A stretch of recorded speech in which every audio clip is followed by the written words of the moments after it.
Thank you, Hara Habab, and welcome to one and all for this Wu-Sabat Outformation class UK. And we're doing today, as I say, Kabir Kadam Bigfoot. This is part 3 of a series of classes we've been doing with the harvest, based on actual facts, the harvest, bloodlust and religion, and now the Bigfoot scroll, or Kabir Kadam in the Sabatic language. So welcome everybody to today's session. So we've been running, I think, for 3 weeks. So this will be the last class in that session, where we'll then revert back to our usual fortnightly cycle. So after this, there won't be a class next Sunday. It will be the Sunday afterwards for our next session. Okay, so I'm just going to run a quick poll just to see and make sure that you can hear me okay over the Om chant. So let's just do that. Okay, so launching that poll now. So can you hear me okay over the music or the background tones?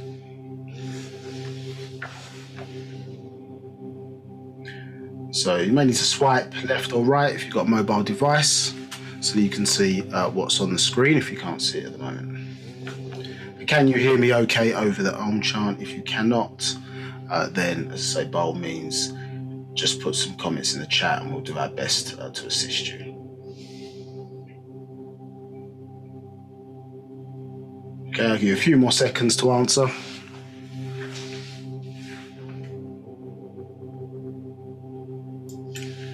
Okay, and just going to test the visuals. So can you just confirm that you can see the screen okay? And it's moving,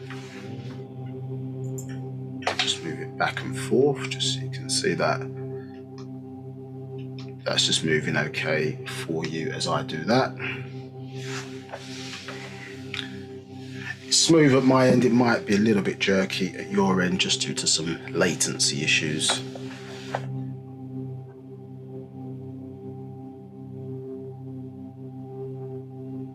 Okay, so if you are joining us on Facebook, I'm not sure if you can see the polls. So I will visually, obviously, just also verbally, just express what's happening in terms of if we're running any polls today, which I think we have got a couple planned. Okay, to start off the class in positive thinking fashion, we're just going to do Partak Yud, the affirmation, and that's to help us align ourselves with our ancestors, who we refer to as our Muslafu, and Wulpanathara as our higher etheric ancestors.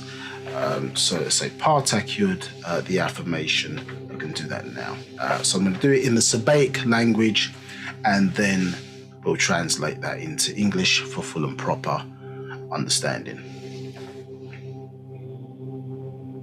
Adoe kale namazurat wu fakor ame kasam un empa pa ut anuki jawef pa ashuk empa pa ut wu kale ashuk kawun jawef neya anuki kasam un empa pa ut wu pa ut kawun kasam un emneya anuki wahu ame pa ut Wu pa ut kawun wahu ame neya nakuk kadur najo ame kasam un empa pa ut Wu khabub ame mushachas un nakuk kadur kawan kale pafef nakuk dayur jawef pa ut ame wase ame dayarni kawun lakei bakoy jawef pa ut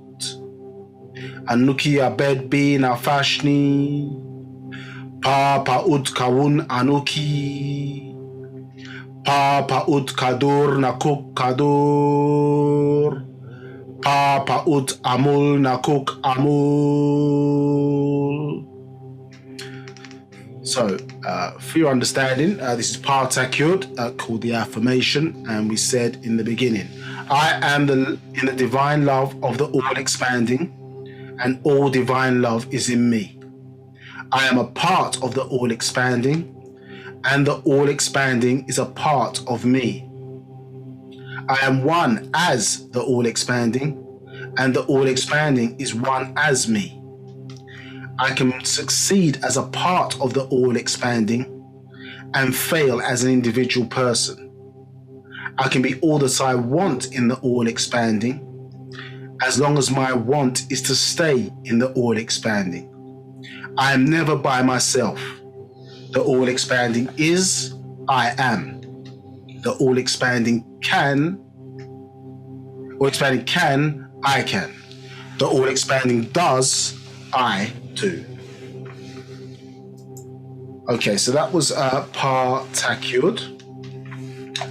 So starting off the class appropriately with positive frequencies and positive energy, aligning ourselves with our ancestors, both physical and etheric.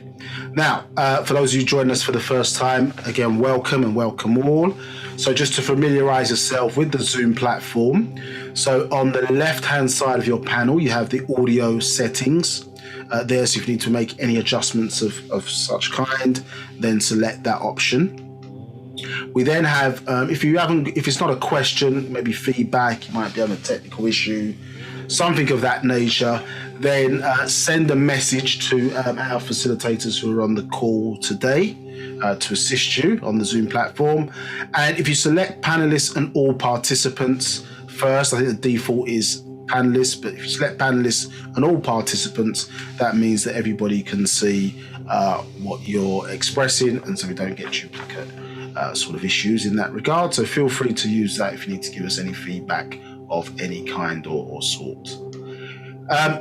This is a question and answer class, but it's obviously based on a topic today. So if there's anything that you want to ask relative to the topic or previous parts that we've done on this topic, then feel free to understand. Do not sit there in ignorance.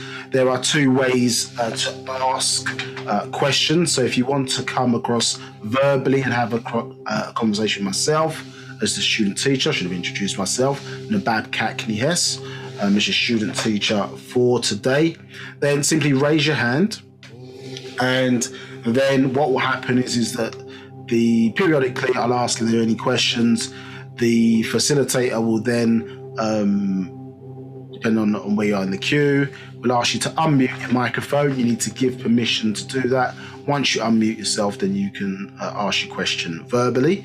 If you've dialed into the meeting today, then those options to raise your hand are *9, and then to unmute yourself, you need to press *6, and then to mute yourself back again, *6 again. So once we unmute you, if you've dialed in or if you're on a device, then you can control yourself being muted or unmuted. So we ask you to stay muted as to not disturb the rest of the class for today. The other way to ask questions is to put a written question in the question and answer section. So simply select that option, and then you can ask your question. And then what will happen is similar to the verbal questions, will come to the facilitator, and they will then, as I say, ask the question on your behalf. And obviously, if it's not answered fully, or you've got some further questions, then feel free to come back and put further comments or questions in that chat area. Okay, so poll questions. So we will be having a couple of polls today, just because it's obviously I think the third class, or I'd say ultimately penultimate point, because the next class that we are doing in a couple of weeks' time it's a combination, will be from some of the topics raised here, and then we'll, as I continue that, I'll link that to the next class as well. So we've got some questions. If you just joined us for the first time, or you missed parts 2 and 1 of this class, don't worry about it, it's anonymous. Just do your best to answer the questions. It's just to test your knowledge and understanding in terms of retention. It may inform further questions, but it's just to ensure I'm not here just rabbiting on. And as I say, you're not picking up this information. Actually, at the end of the day, we're here to teach the information being expressed from the master teacher by way of bringing to us this doctrine of Wu-Sabat in this day and time, factual information, sound, right reasoning, right knowledge, right wisdom, right understanding, leading to a right overstanding and sound right reasoning.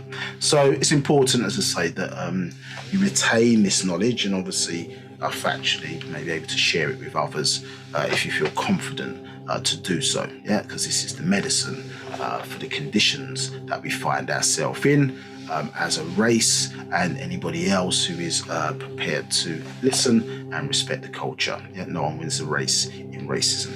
So we got poll questions today, 2 sessions of that. So if we get time, it'll be 2 sessions. So look out for that. I say just do your best to answer the questions as they arise, and then we'll go through the answers together afterwards. Okay, right, so let's get into a short introduction. Not going to go into too much detail on this, so please, if you want to know more information, revert back to part 1 of this class or previous classes that we've got on YouTube, where we usually get into a little bit more detail. So we want to get into the stuff that we've got to cover for today's session.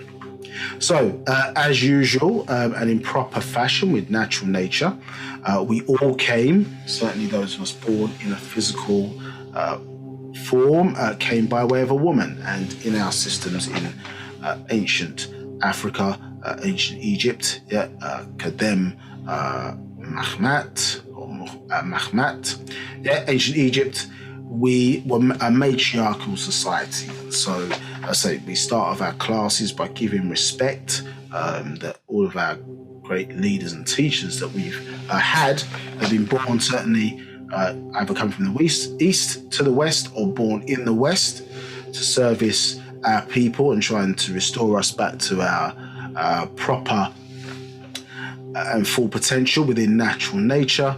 They all came or born by way of a sacred feminine. And so Mary Abba Akran-York is the mother of Dr. Malachi Z Kabila York Akran, born in Takoradi, Ghana, 1945. The anniversary of her birthday is coming up this coming Wednesday. So I say arguably one of the most important sacred feminine born in recent times, having birthed or been selected to birth our Warner, Parmanthar, our Warner in this day and time, sent to our race to help us, let's say, out of the hellish conditions that we find ourselves within. She crossed over on March 4th, 2012, and now is one of our Salafu, which is the Sabaic way of saying ancestors, or Muslafu, a Sabaic way of saying ancestors, and you have your ancestors within you as part of your 4 generations in your bloodstream. Understood? The makeup, obviously the characteristics in some aspects of what you call your personality. And so now she's one, obviously, of our ancestors who have crossed over or transitioned to the other side, and we see her here in all her pristine royalty in the garb of the clan mother, and that is obviously passed on to her daughter by way of mitochondrial DNA, obviously in this day and time. So Mary Abba Akran-York, obviously us establishing or re-establishing our culture in this day and time, and as I say, which was matriarchal in nature. So we have a clan mother, obviously for our tribe, and then I suppose a governmental system in terms of who governs the kind of doctrine, the morality of the tribe, which is governed by the 24 elders, again based on natural nature. And the star map, obviously Dendora star map, which has 24 constellations as it relates to here on the planet Earth. So Mary Abba Akran-York, the mother of Dr. Malachi Z York Okran, also from Ghana. So his father, Al-Hadi Abdul Rahman Al-Mahdi, who we said several times in this class, very powerful, from a very powerful family, a very powerful set of genealogy here, out of Sudan, linked to the Fuzzy-Wuzzy tribe and the Dongolawi tribes in ancient Africa, and a direct descendant of Mustafa Muhammad Al-Mahdi of the Sudan here, as we can see, who would have been his grandfather, so making the Mahdi his great-great-grandfather in terms of the master teacher currently today. And the Mahdi established his community in Aba in 1870, and exactly 100 years afterwards, the master teacher, as Sayyid Isa al-Hadi al-Mahdi, as the reformer, the Mujaddid, he established our nation in 1970 officially. Yeah, so exactly 100 years afterwards. So it doesn't matter how you which sort of direction, you can see it's part of a, as I say, a well-crafted plan in order to, as I say, change the conditions of our people from where we find ourselves in. So this is the master teacher as Isa al-Hadi al-Mahdi at age 25, and from birth and periodically throughout his life, but in 1963, 1970 are some key dates in our culture.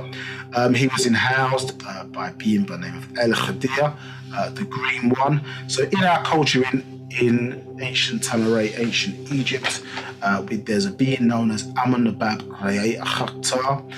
The Egyptians refer to him as Tahuti or Tahuti, and this is a being, a vehicle or a vessel where our ancestors are able to in-house and speak to us, as I say, about the past, the present, and things to come, obviously in the future, to restore or renew our story as opposed to his story. Our story has to be renewed, yeah, and it's part of a significant system, as I say, of outformation, meaning that's coming from the above, so to speak, to inform and shape us here on earth by removing myths, lies, and legends, and replacing those with factual information listed in time. So that combination, the physical being, as Sayyid Isa al-Hadi al-Mahdi, and El Khadir, the Green One, were necessary, and their role was to reform or correct or set the record straight on the monotheistic religions, and they did that successfully,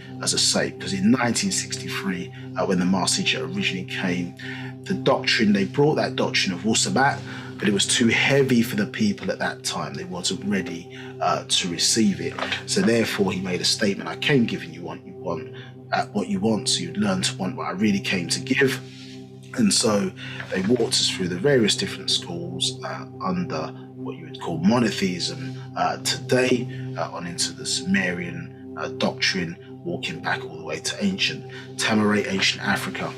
And that combination up to 1996 was necessary, giving us the information, as I say, a lot of information in a short space of time, or as it said, a long walk on a short path, overstood. So the Holy Tablets, which was produced in 1996, was the bridge between religion and reality. Yeah, so with that book was now us stepping into those sort of early degrees, now stepping into what he really came to give.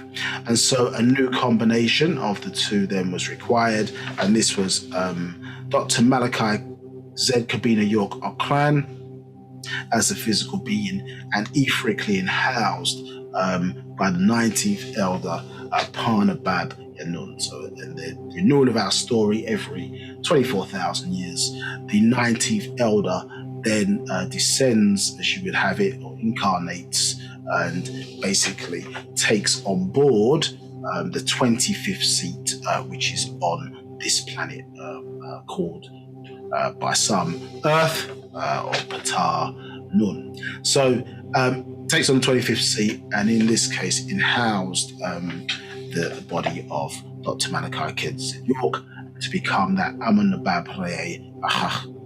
Understood? Yes. So the etheric aspect is the one obviously providing that the teachings today in combination with the physical structure and body. And this is how the elders, from their technological point of view, this is how they pass on information and teach.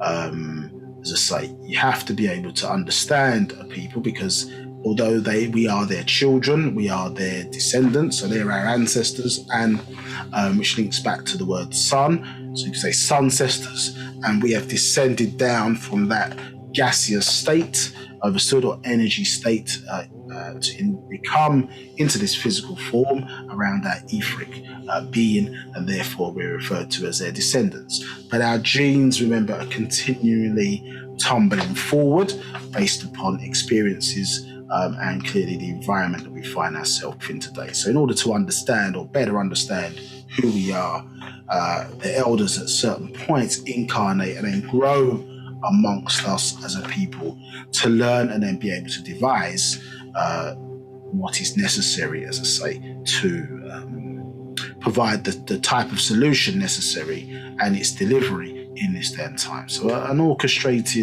perfectly orchestrated plan.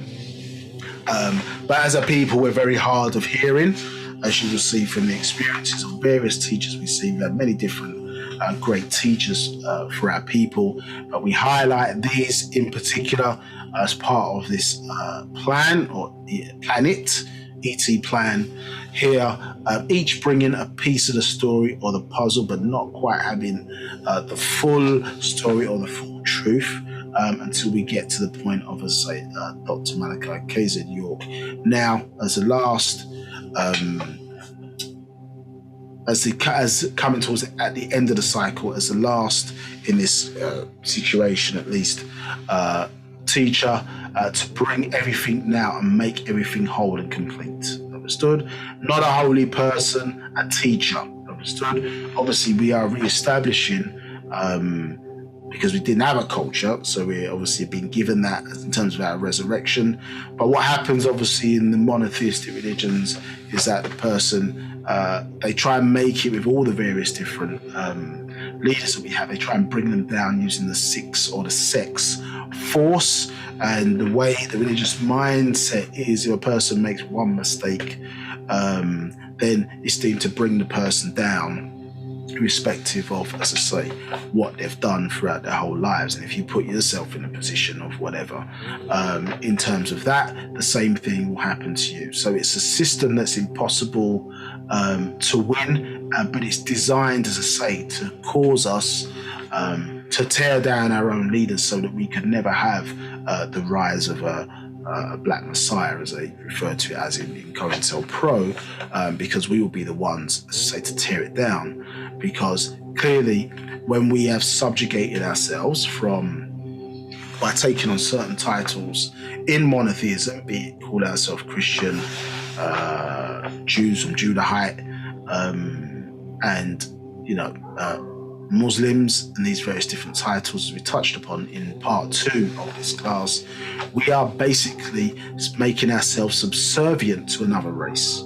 Because in all of these different schools and ideologies, or whatever the case may be, when you look at how they record their deities, when you look at how they record the so-called sons of those deities in the form of angels, and then psychologically, when we're here, obviously on this planet, and you use various different terms, do they see you as that individual? So remember, you've subjugated oftentimes your race to say, and this is constantly, continually, because of what's happened to us, as I say, in that more recent slave trade, the Arab slave trade, and the so-called transatlantic slave trade, the more recent one from the 1600s down.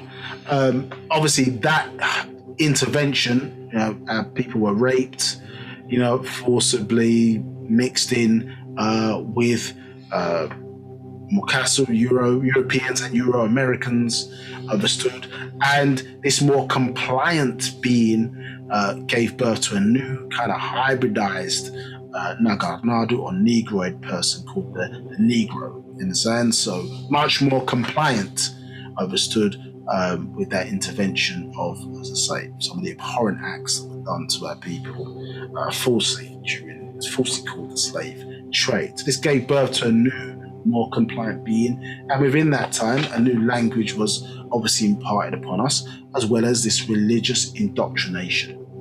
Understood. So at the end of the day, as we understand, as it was taught to us in the 60s through books like the Nine Ball, etc., the slave and the slave master cannot worship the same God, because when the slave is seeking liberation, it must call upon an alternative force or source of power in order to liberate him. It can't call upon the same source as the slave master, because that source or force of power, being called God and other different names, help to put the slaves in slavery, help the slave master to put the slaves in slavery. So the logic is, as I say, you must call upon an alternative source of force. Understood? Hence why I say a new information was needed in this day and time in order to resurrect us from that mentally dead state. So when we look in the communities of monotheism, we see that we are subservient in a sense. Jesus was depicted as a Caucasian with red hair, oftentimes and green eyes, as we know that what that relates to. Muhammad is appeared also is a Arab. And certainly Arab is not a race, a mixed people. Arab, remember from the word, it means mixed or mingled, from a rape that took place in their story of, say, Abraham raping an African Egyptian woman by the name of Hagar in their so-called Bible, which gave birth to Ishmael, in the sense. So the Arabs are mixed or mingled people. And again, when you're calling yourself Muslim today, are they thinking black person or are they thinking Arab?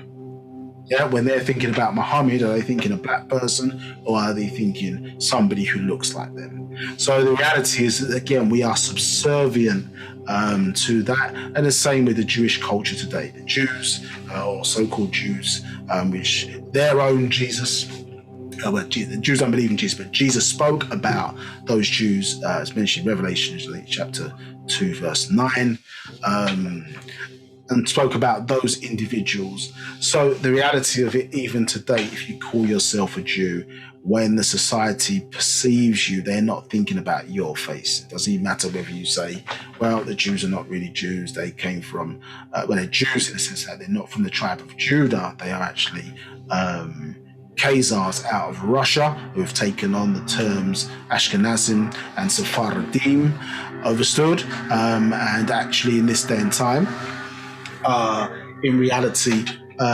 playing Jew insofar as they have taken on board somebody else's culture. Today, they're so well established that when you now call yourself it, even though you may put terms black in front of it, black Jew, black Muslim, black Christian, or whatever the case may be, the world doesn't perceive you as that. So you are making yourself subservient. It's a psychological tool or weapon, as we would say.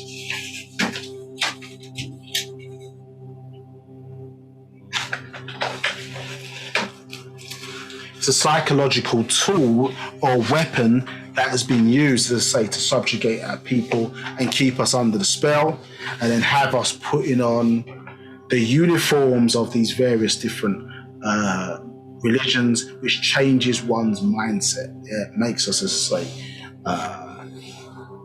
susceptible, yeah, as prey, but not in the right way. Prey as in Prey,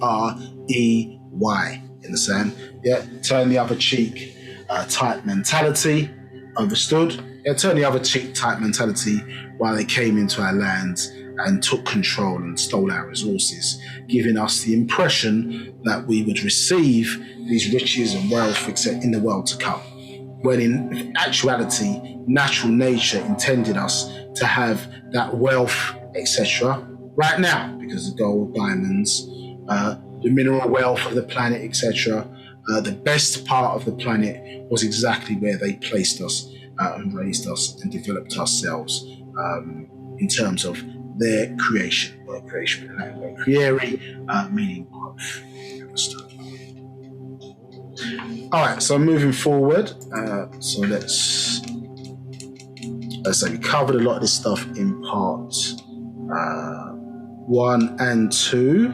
So the culture that you're listening to today, for those joining us for the first time, is referred to as Wu-Sabat, dealing with factual information in this day and time. Yes, so various different terms, outformation, keeping, which is from above, and then obviously you've got information, which is keeping you in a certain formation. And so obviously bad information has kept us, as I say, creating a fake aspect to some degree of self, which we refer to as the what versus the who. Who being who you are according to natural nature. And so what we decided and made choices in this life is based upon us doing the best with what we have. But certain aspects of that has created a fakeness and unreality of who we are, which is not based on us being at one with our environment, being one with natural nature. And we can see one of the things that religion doesn't really speak about is taking care of the environment. It doesn't teach you as Christians, Muslims and Jews to have concern about the planet Earth. We're talking about the angels, the devil, and all these different things, and about you personally, but what about the environment? And we can see, even with the wealth that we're starting to acquire, are we concerning ourselves with the planet? You understand? So in that regard, as we get more wealth, as we get more knowledge, as we, as I say, come by way of certain resources, again, are we caring for the planet, or are we destined to do what the Mukasu or mankind did, which was basically abuse the planet? Now all of a sudden it's a global emergency because for the last 6,000 years, but more acutely from the industrial age, which is to put in dust or to pollute the dust in the atmosphere, which would affect us as Etherians who process the breath or the air better than anybody else on the planet. That's why we have wide noses and big lips. In that regard, we are burning black in effect for our sun, internal sun that we have, and our sun heat genes, and our internal sun, which activates all of that, referred to as our solar plexus. Understood? So Wu-Sabat is the resurrected solution or plan, the spiritual science of the Nagarnadu or Negroid that had to be brought back to us in this day and time, as I say, to rebirth our mind. Hence the symbol of the double unctwi. You see it there right in the corner, a bit difficult to see, as Ba'h Ramaz, one of our, or Ramazwat, one of our symbols. Ramazat, one of our symbols there, denoting, let's say, the double resurrection. So the first Ankh for the present life, understood, and then the second Ankh for the body, this etheric body and mind, that we a mental connection that we are rebuilding, as I say, with Wu-Sabat to reconnect us back to our etheric parents again and take our rightful place in natural nature as the children of the Natharu, who created and managed the very existence that we are part of as Ba'h B'ah or Pa'ut, the all expanding. So I'm going to bypass this, as we covered this in previous sessions, and just get us to where we need to today. Now we're talking about various different genetic topics today, and so when we talk about genes, we're certainly not doing that from any offensive position. We're just interested in getting the facts out to our people, as say, and those who are interested. So we make the statement, no one wins a race in racism, and certainly adhere to that. We understand, certainly in this society, there are, obviously they say, good people in every race, which is true for the most part. But what happens is that people, the science on the human being is that they put on uniforms, and that uniform can deliver a certain type of mindset, which means that it can take maybe a seemingly okay or good person or whatever you want to call it there and make them kill other human beings for a potential cause or whatever the case may be. So the science of the uniform creates a lot of problems and issues, and say this cancer of racism, which we have obviously touched upon in part 1 and 2. Remember, their god, extraterrestrials, introduced into their genome, obviously to help them to keep their race pure, which obviously was emphasized in their story, biblical story, where you saw Abraham tell his offspring not to mix their seed. You saw Ishmael and Isaac say the same. So this was designed obviously to seek to keep their genes pure as they would have it. This red and ruddy race, the Muadamu or the Adamites, to keep their genes pure, but obviously because of the weakness or recessiveness within their genes, they had to find ways to mix in with other races to sustain themselves, but still maintain that racism today. So even somebody who considers themselves mixed race can never claim to be white. Understood? So that is the disease, the cancer that we find ourselves working with in the planet today. Remember, even we are a lot of Nagarnadu, not all over the planet, but obviously a lot of Nagarnadu are subject to daily discrimination, daily racism, and almost daily points of view. But oftentimes, if something happens or a situation happens, we don't tend to run to racial insults straight away unless the matter is to do with race. Yeah, but we can see the hate being exhibited when in their sporting situation, the person can play for the person's team or whatever and miss a penalty in a football or soccer game for our American colleagues on the Zoom platform. So just miss a penalty and all of a sudden black this, black that, nigger this, nigger that, so whatever the offensive terms or whatever that they can find. And to young people doing this, and it's always blaming education, always blaming they're ignorant, they don't know what's going on. But those who have been victims to it on a daily basis, we often don't behave like that.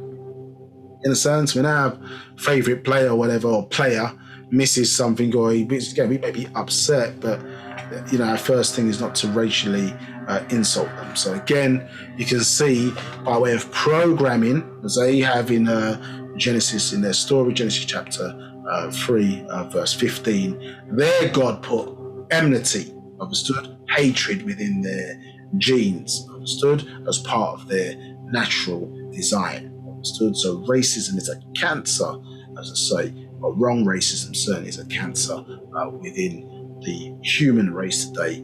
And it's not about racism, it's about race unity, but we're not here to be subservient to some other race. This is unnatural nature for us. We need to fulfill our potential, and in fulfilling our potential, we can contribute, as I say, as best as nature intended us to, understood, and contribute to the human race, as I say, as a whole, as part of natural nature's system, in conjunction, as I say, as a life form on this planet, Ptah, Nun, or Earth, as it's called today. Okay, let's move through this. Any questions? I'll move on to today's session. Now we start. No questions. Okay, so last week I think we finished we were talking about the hybrids, the various different type of hybrids, and how the coronavirus, as it's being called today, was designed, as I say, to rid the planet of certain hybrids. Clearly, the genetics and genes have been scrambled and mixed all over the planet today, and we ended up talking about, I say, neutrinoids, these racially ambiguous individuals, which they obviously, certain secret societies and in conjunction with certain extraterrestrials sought to introduce to maintain certain aspects of the Mukasu genes, but obviously these individuals would be have the ability to resist let's say, some of the harmful UV rays of the sun, having a bit more melanin than their Mukasu counterparts. So in that regard, so we see them, as I say, introduced or phased into various forms of our society today in the media, and that's what we finished on at the end of part 2, looking at, as I say, various different types of hybrids. So on into where we want to be today. So what I'm going to do, I'm going to run a sort of quiz for us, so a poll, just so we can do a little bit of a recap exercise. So I'll give you probably about 10 minutes.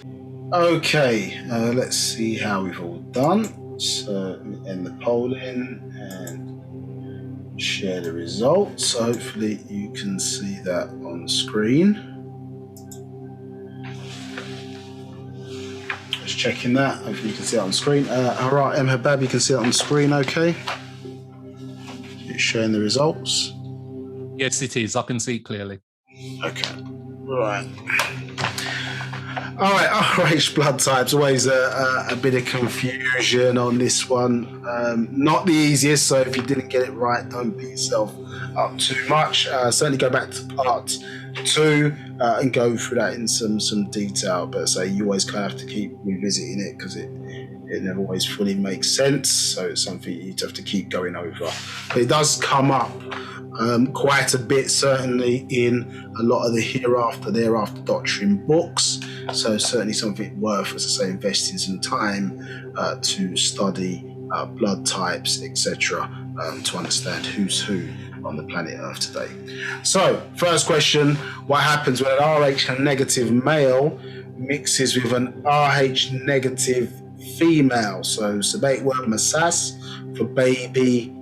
So what's the answer here? Will not be at risk of F3 blastosis fetalis attack. So that's basically where the blood, or one of the ways where the blood clumps and is not flowing like it should be. Obviously it's a liquid entity within the body, and so that is very dangerous. Obviously clots and various things can be caused there.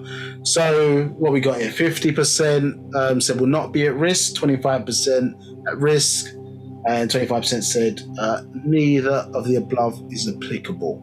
Well, the correct answer, I suppose, the one we were looking for there is the first one. So the baby would not be at risk. Rh negative male, Rh negative female, baby also likely to be, will be Rh negative. So all matching blood types there. So no risk to the baby on that one.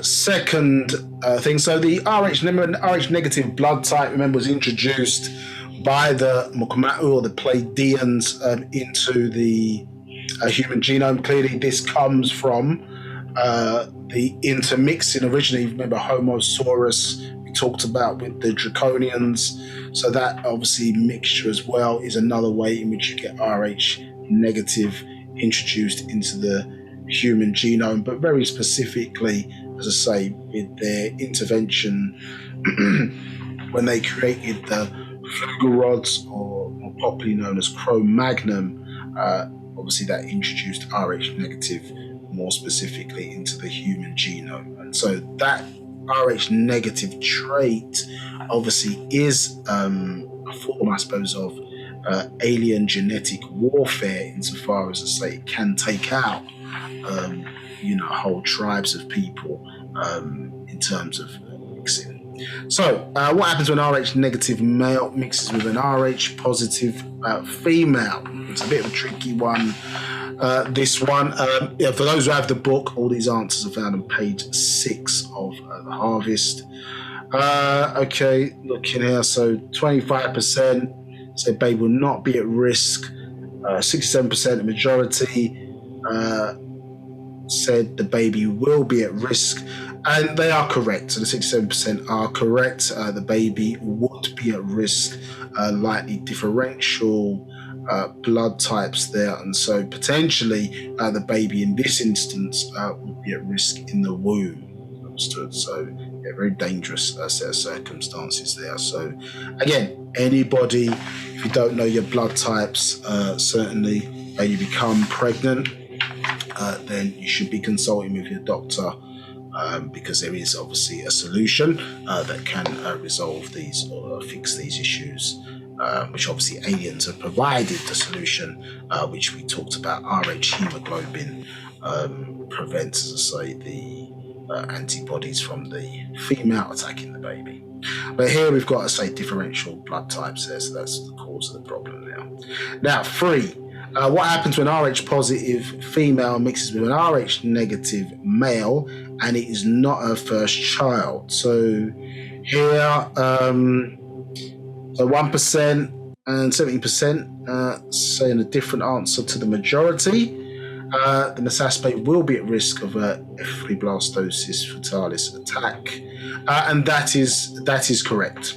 So obviously, which obviously goes on to section 4, question 4. What happens obviously through that birthing process, where the blood is mixed, usually in the last trimester. So depending on how the birth goes, obviously, the baby's blood and the mother's blood are likely to be mixed, and therefore, as a result of that, the mother may start then to build up antibodies to builds up antibodies obviously to the has now the Rh antigen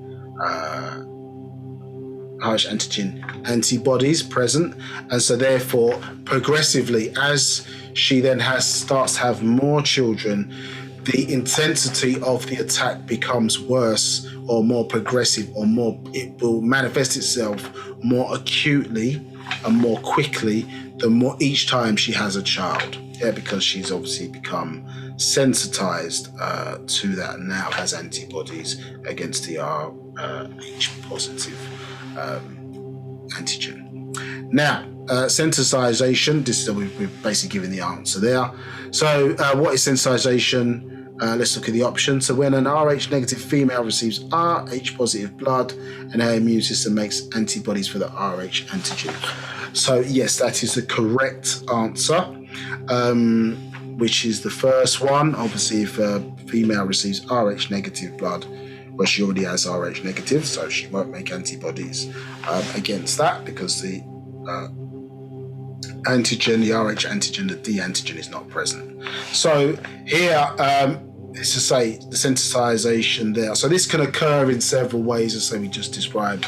One through pregnancy, unfortunately through, it can also happen through somebody having an abortion or an ectopic pregnancy. So these are some of the ways in which that blood can be exchanged and then, say, cause an Rh negative female to develop the D antigen or Rh positive antigen for that blood type. Primary blood types. See, most people got this. Yeah, A, B, A, excuse me, get it all out. A, B, and O, and then obviously depending on whether the D antigen is there, that Rh factor will depend on whether it's negative or minus. So if you have it against it, so you're plus, or you don't have it, and then the antigen, and then you're minus. So yeah, the others were combinations of the base pairs of DNA. Now, the people who have ambiguous racial features are referred to as, mulatto, probably a bit of a trick question there. You could have answered that. But the answer we were looking for was neutrinoid. Yeah, neutrinoid was the answer that we were looking for in that instance. This one, I don't know why. It should tell you, because some of the questions got single answers and some of them could be multiple answers. I'm not sure if those notes come through. It's not showing on this question sheet here.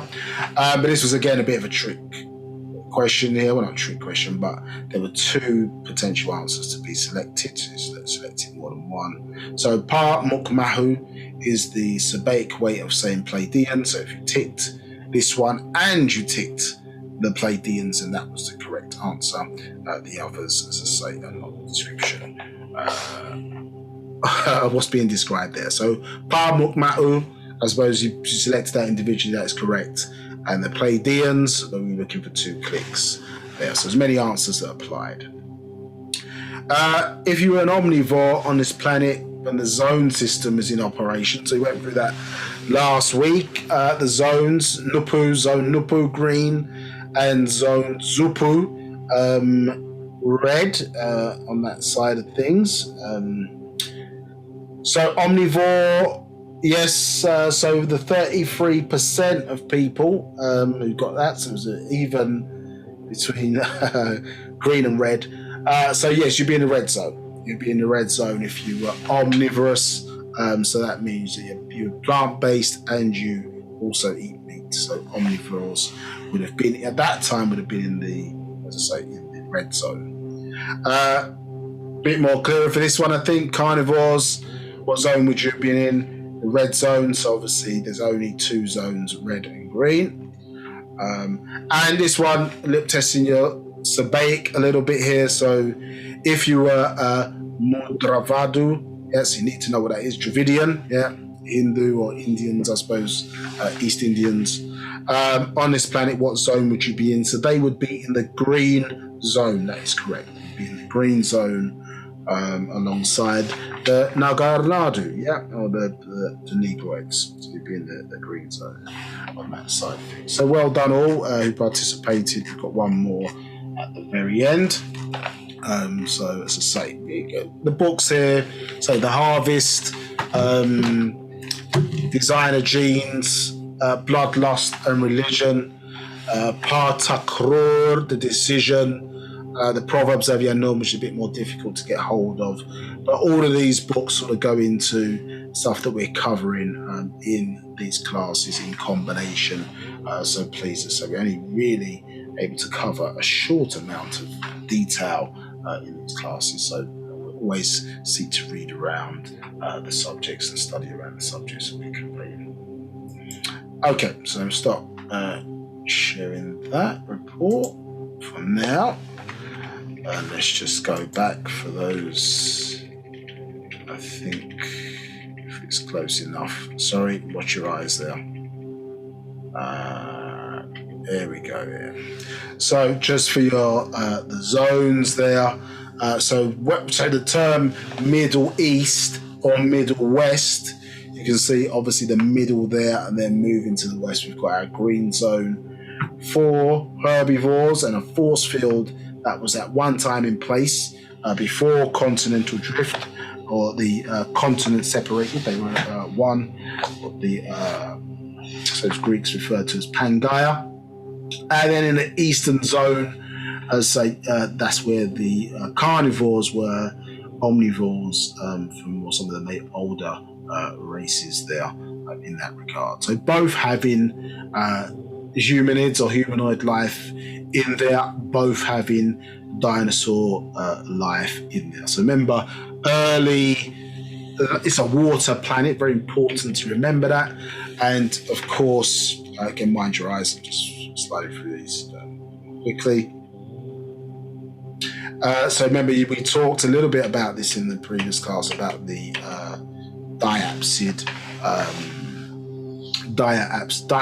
and the synapsid. So the diapsid, remember, is the reptilian line, and then obviously we diverted off to create the synapsid. So diapsid is the two holes, remember, in the skull, excluding the eye sockets there, and that, let's say, it's the reptilian line versus the synapsids, which produces the or synapsids, excuse me, synapsids, that produces the single hole in the skull, excluding, let's say, the eye sockets that produce, or the proto-mammal line, as I say, which we come out of as human beings. Now, so we're both reptilian and mammalian, a fact acknowledged. In ancient Egypt, most of your monotheistic religions do not want to deal with the reptilian side, because remember, in their Bible, Torah, they associated that reptile or snake in their mythology with the devil. Understood? Whereas we, as we expressed last week, obviously acknowledge all aspects of our story. And one of the things that's important, and we were talking about clearly in this regard, is that our story, or how we got here, how we arrived here, the intelligent design by Parnatharu that placed cellular life in the waters of this planet and allowed us to grow and develop into intelligent life, the intelligent chromosomal beings that developed our form as you see it today, allowing our etheric aspect to in-house this physical skin suit as you would have it, developed over trillions into millions of years. We can see that in our natural design, obviously, of how we came about. Understood? So those 3 trimesters clearly for us reflect the various different stages and obviously beings, one may argue, who've been involved in our development at various different stages of forms. And so some refer to it, I think, as the aquatic ape. We want to get into the ape side of things. Basically, you can see there that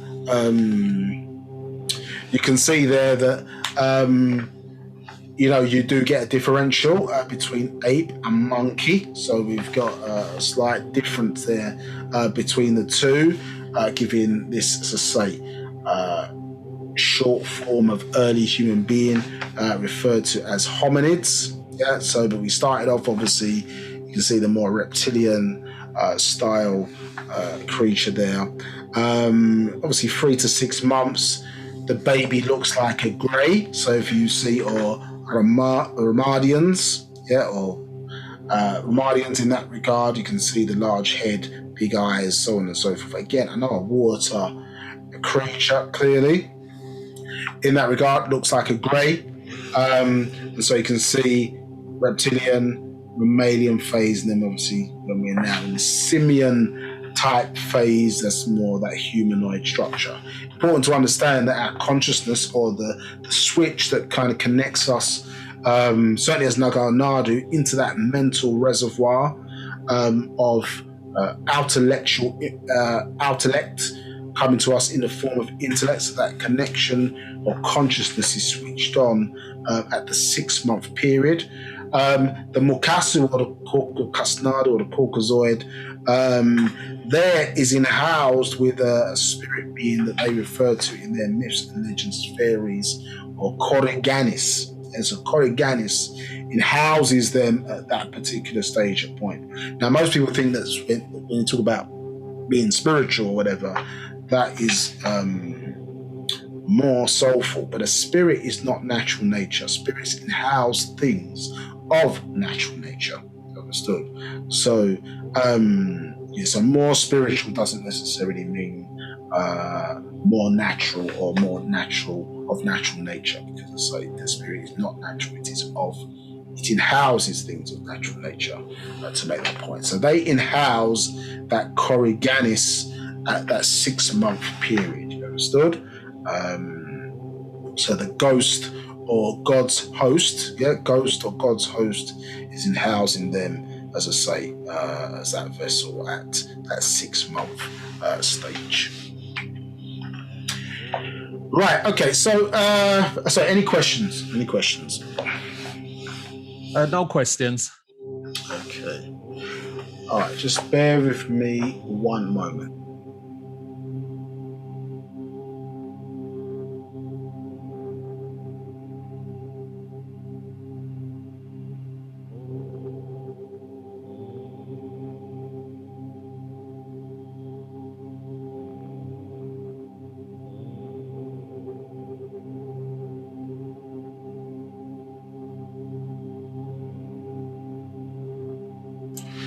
Okay, yep, sorry about that. Okay, so importantly, I think, is the importance, as I say, of our Warner in this day and time. Now, Joseph Smith, of the founder of the Mormon Church, remember, is the last prophet sent to the Caucasian race. So the different races, according to nature's system, have their own teachers, understood, and those who are designed to raise or convey, I should say, the information imparted upon from their extraterrestrial overlords. If we bring everything up to today, we have to talk in this fashion. Progressively, I think one may argue in the conscious community, may be more prevalent from Pan-Africanists and others, because they don't want to be embarrassed, did not want to deal with the whole extraterrestrial intervention. However, when you're talking about us in ancient Egypt, when you're talking about the primitive cold Nagaru cultures, the Dogon, the Sands people, understood, then you're dealing with an extraterrestrial doctrine when you're dealing with them spiritually. Yeah, and seek out a documentary, very rare. As I say, we may get the opportunity to play it at some point in one of these future classes, called Cosmic Africa. Yeah, very good documentary. Let's say compares that ancient astronomy with modern astronomy today. And you can see all these so-called primitive cultures, but highly scientific, how they deal with the subject. So our warner, obviously in this day and time, Ba'h B'ah or Ba'h B'ah Yaanuwn, Dr Malachi Z, obviously like many before, have taken great risks to, and him even more so, insofar as obviously writing a significant amount of books since 1963, well over 1,000, in order to convey, I say, the information that you need or we need to be aware of in this day and time. Now, we covered, I think, the class called His Story, and maybe what we didn't do in terms of justice is obviously emphasize. We didn't cover it, but I think we didn't go into a lot of detail in how race is perceived. So we talked to you previously, I think in this class, natural ether energy. Go back and look at the several parts of that, or seek out the book itself, History or Natural Ether Energy, and the Natural Ether Energy, excuse me. And Neuroscience of Wu-Sabat is also another one in that regard.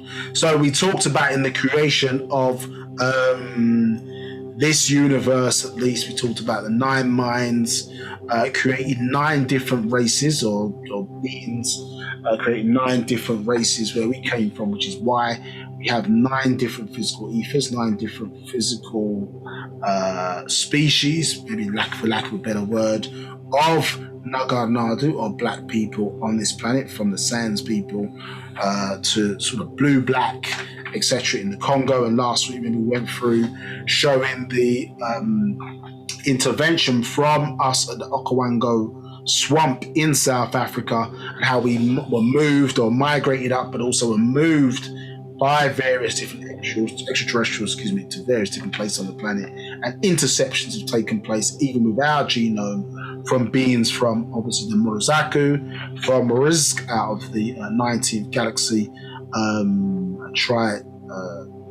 solar system, obviously. And then when you talk about coming down to where we reside now, the 18th galaxy, beings from the Orion star constellation and from the Sirius star system, intercepting our genes to give birth to various different aspects of us. But our completeness, we have 9 physical ethers as part of our race, or Salal, or race.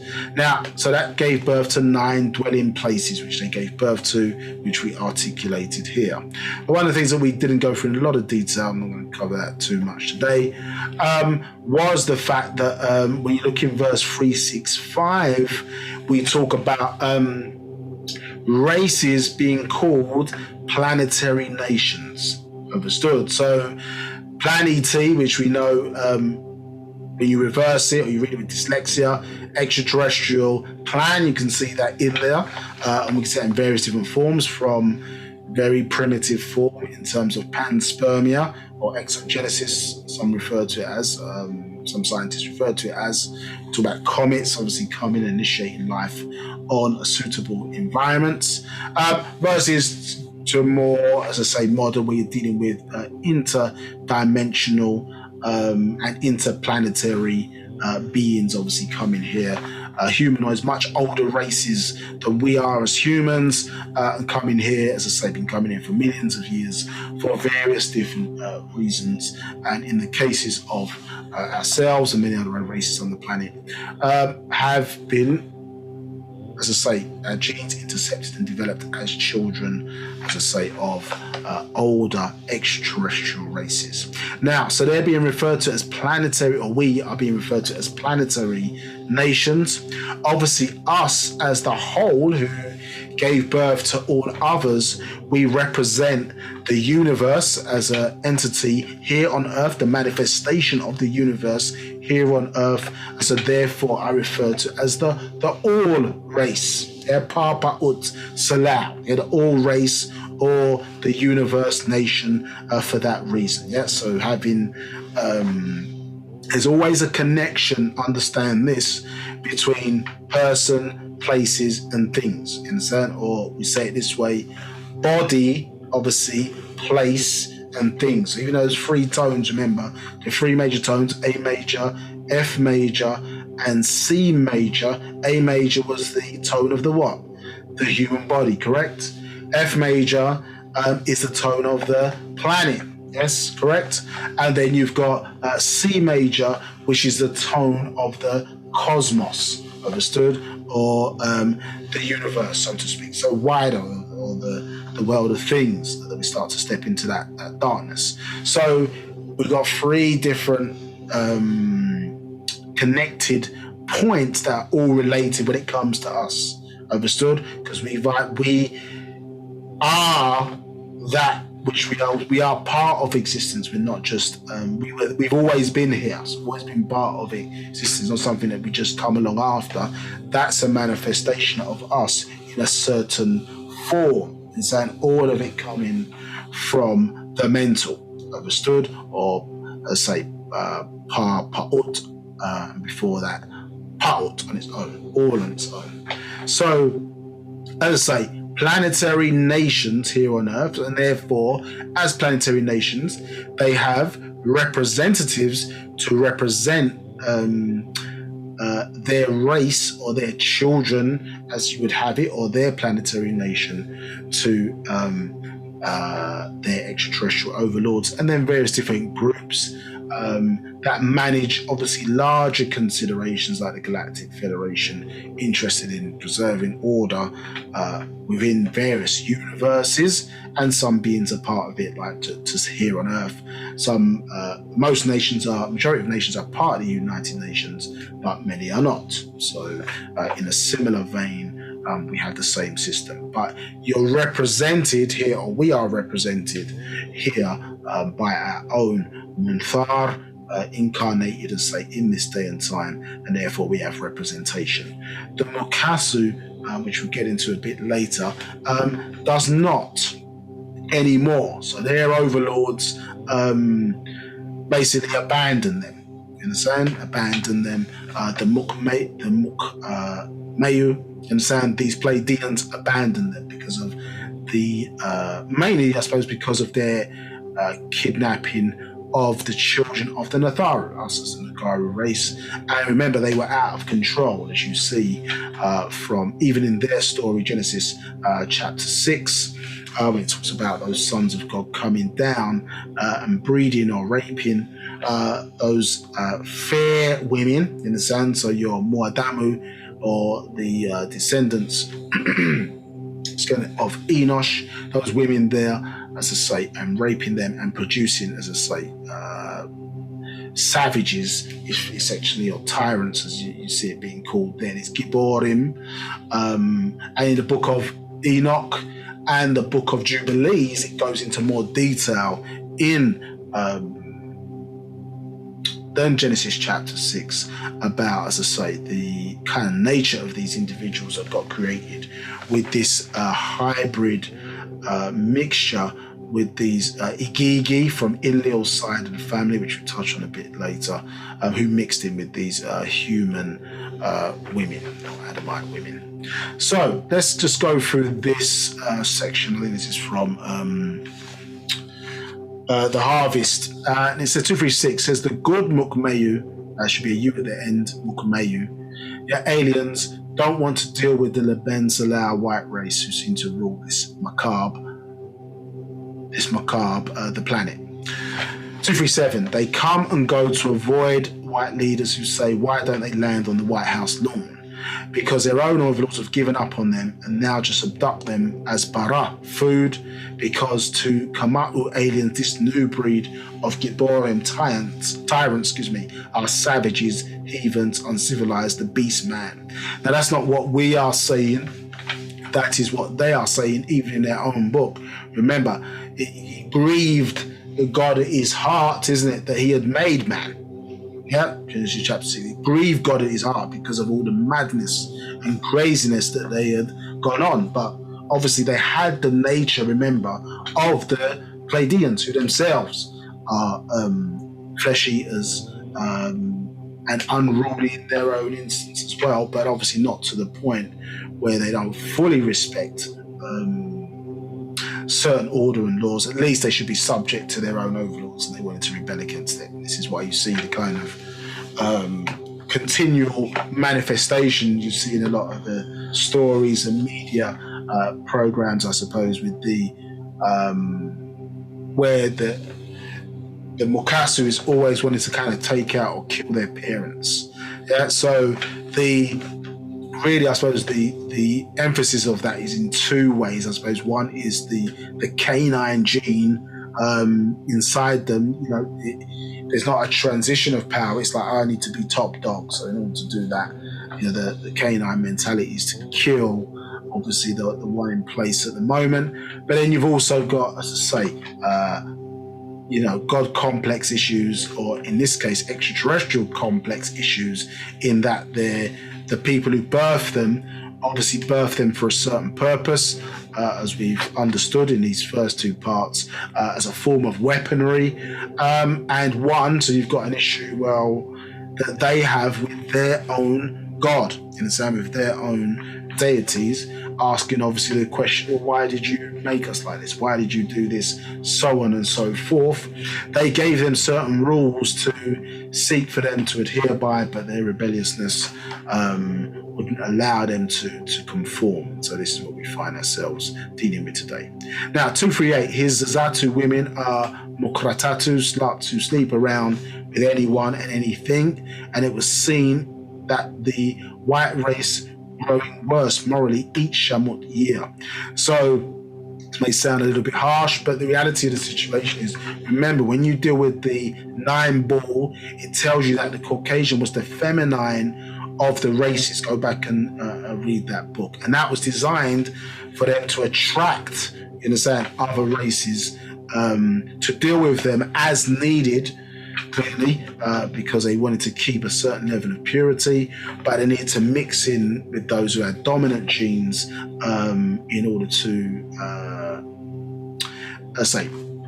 progress or maintain themselves because of their recessive genetics, and also obviously the problems with the Rh negative blood type in that regard. And so what we see is a denigration of culture around the world today, especially where the Western world places itself in other countries, and even in this country. Just go down any sort of city centre pre-lockdown, and it's a madness, you understand? So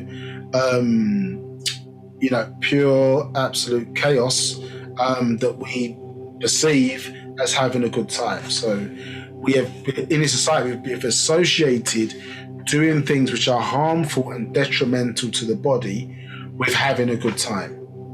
You understand? Yeah, as opposed to preserving the body or the temple and respecting it, and still being able to be happy or hang out, whatever the case may be. I'm not saying don't have fun, but why is fun associated with self-destruction? You understand? So basically on my birthday, I'm going to drink myself to get drunk. You understand? The most spiritual time of the year for me individually. Understood? But that's what they teach you, self-destruct, as opposed to preserve. And now, as we say in these classes before, we, having grown up amongst it, or wanting to emulate it by being fooled by the television and so on and so forth. We can't even distinguish ourselves oftentimes now morally from this unless you make a conscious choice to do so. You understand?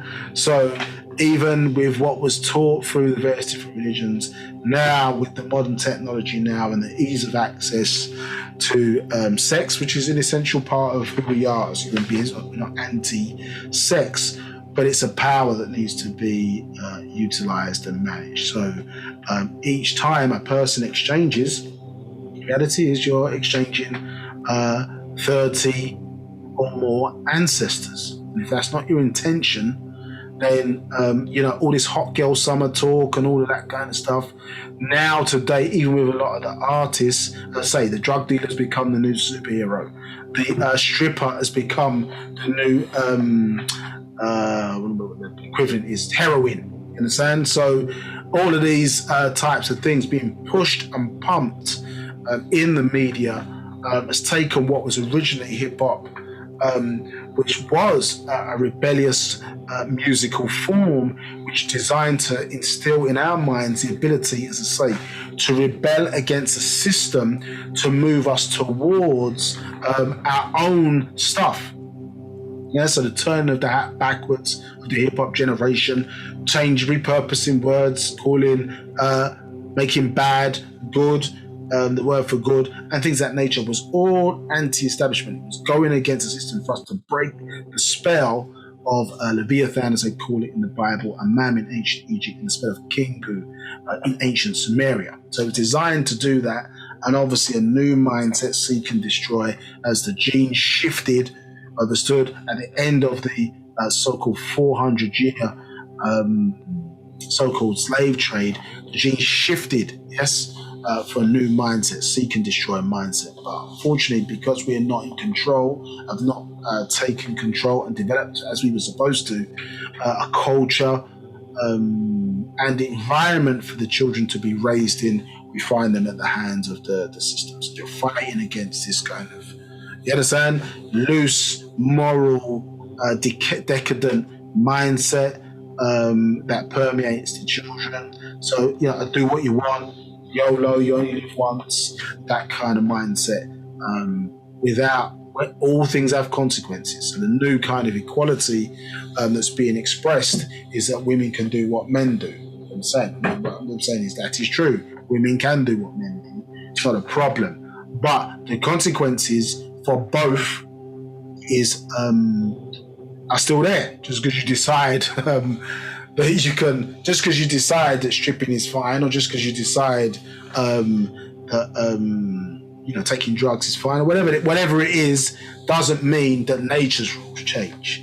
Nature's rules stay consistent. So there's whatever is detrimental to that, just because somebody says you can do it, or that's okay now, or you're not going to be judged for that, or in fact, if you call somebody because they sleep with X amount of women, or a man who sleeps with X amount of women, or whatever, if you call them certain names, they got words to deal with you to let any behavior go. Any behavior goes. So you have a prostitute on a channel, whatever, and don't judge the person for that particular profession. Do you understand? But the reality is, you're not going to let your daughter do that. You understand? Or son do that if you had a choice. So, and that's not the basis to build a certain society on. You'd want a society where women don't have to do that, or men don't have to do that if that's what they feel they want to do. But the reality is, from DUF 1220, remember certain, obsessive behaviors got introduced into the genome by way of the creation of this designer gene. So one of the aspects of that, the incubus spirit or mindset mentality, which probably sits within certain porn stars, maybe the ones who I say are overly sexualized in that regard. It's obsessive. It's not coming necessarily out of some form of abuse in that regard. This is what you see, manifesting in a lot of instances, and they're trying to clean themselves up in the media, or whatever the case may be, and that's being promoted, as I say, as a form of cultural life that's acceptable for human beings in the West in particular. particular. And as I say, certain extraterrestrials do not see that as progressive. So they don't want to deal with them in verse 239. We see that. So they are watching and waiting for them to go overboard with nuclear weapons and weather weapons and germs, virus weapons, and start a new war, and they will step in. So obviously there are rules pertaining to intervention. Now, 241 talks about the sun, so bringing the Earth obviously closer to the sun by way of the sun cycle did not force the Mukasu to move back to colder climates. And so you see in 242 where this is predicted. This book was released several years ago. As he said, next will be a Marad disease that will only affect the Laban Salau white race to wipe them out. That is the next step, I'm told. So this and other books predicted this virus if we were studying and paying attention. And this was always there. And as we've discussed, designed to wipe out certain hybrids, understood.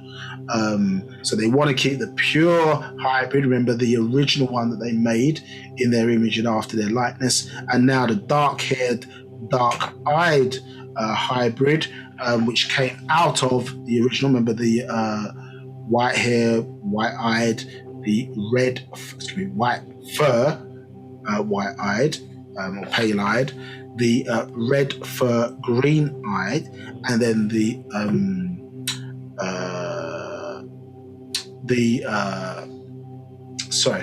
red fur, green-eyed, and the yellow fur, and then the blue-eyed, understood?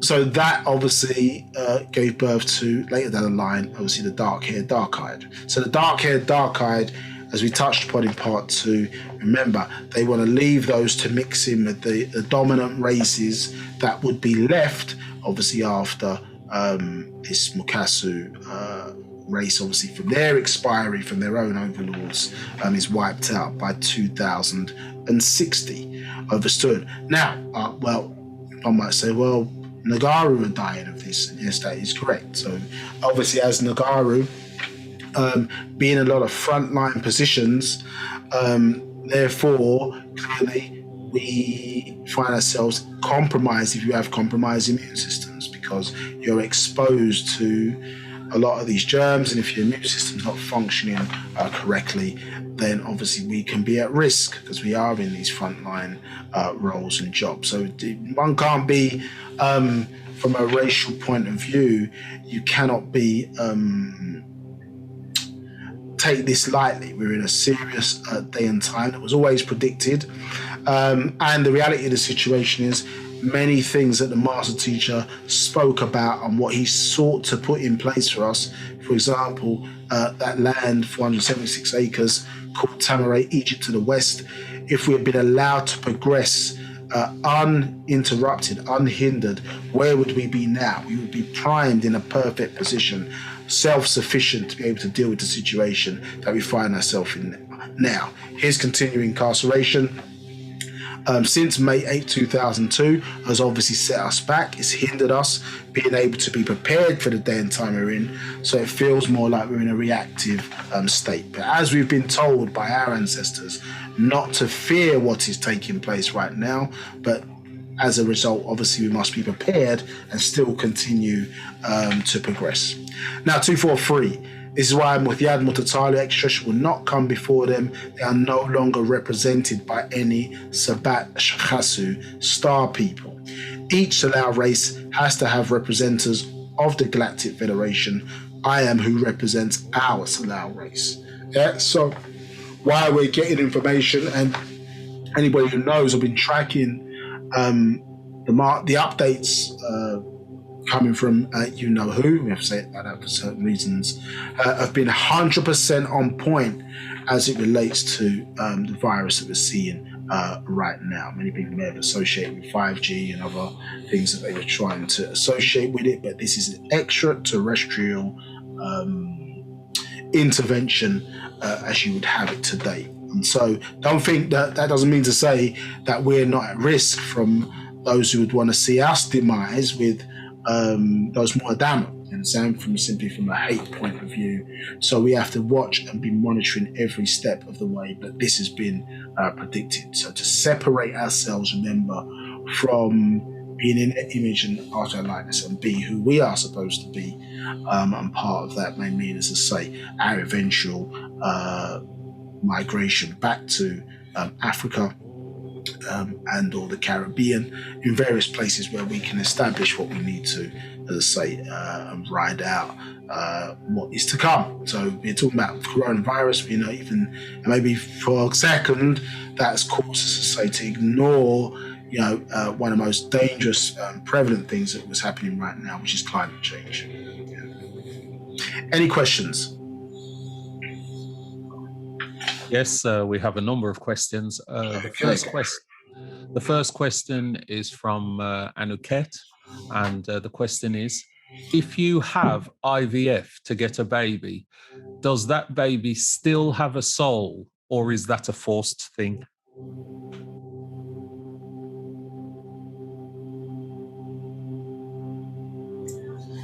Sorry, just getting a bit of water there. So through the normal process, no, they would not get the soul through the birthing process. So obviously, can it be restored at a certain point? Potentially, yes, but they wouldn't get it through the birthing process. Remember, through the birthing process, the sperm of the Nagarnadu male effectively travels up to the molar chakra on the top of the head, converts actually etherically in order to make that journey, and then is infused with what is being classified as the start of life. Understood? And so that natural process through the birth, through normal conception or standard conception, yes, it is how one gets that soul transitioned. But obviously the apparatus is there, so it can effectively, I suppose, through certain rituals, be relit, or then mixing with certain individuals with dominant genes. If they have dominant genes, it can be restarted or relit. You understand? So it's not the end of the equation, but certainly through that birthing process, they would not get the soul in that way. Next question. The next question is, I think it refers to the text that we're seeing on the screen at the moment. Yes. From which tablet is Nabab Nihes reading? When you say tablet, was that what we were just going from before, the previous one? I'm just reading what the question says. It says from what tablet? If it's on there, Ba'h, so actual facts number 32, Ba'h Hassad, the harvest. Yeah. So this class was a combination of the harvest, blood, lust, and religion, which are Master Secrets, and then the Bigfoot. So it's a combination of two, flicking kind of between the three scrolls. Right, and the next question is from Zadutwi. The harvest, verse 240. Question: who is the they? And that will step in. Is this happening already? How do we know? What are the signs? So they are watching. So remember, you've got there's two real sets really. I suppose you've got extraterrestrials who are part of the Galactic Federation.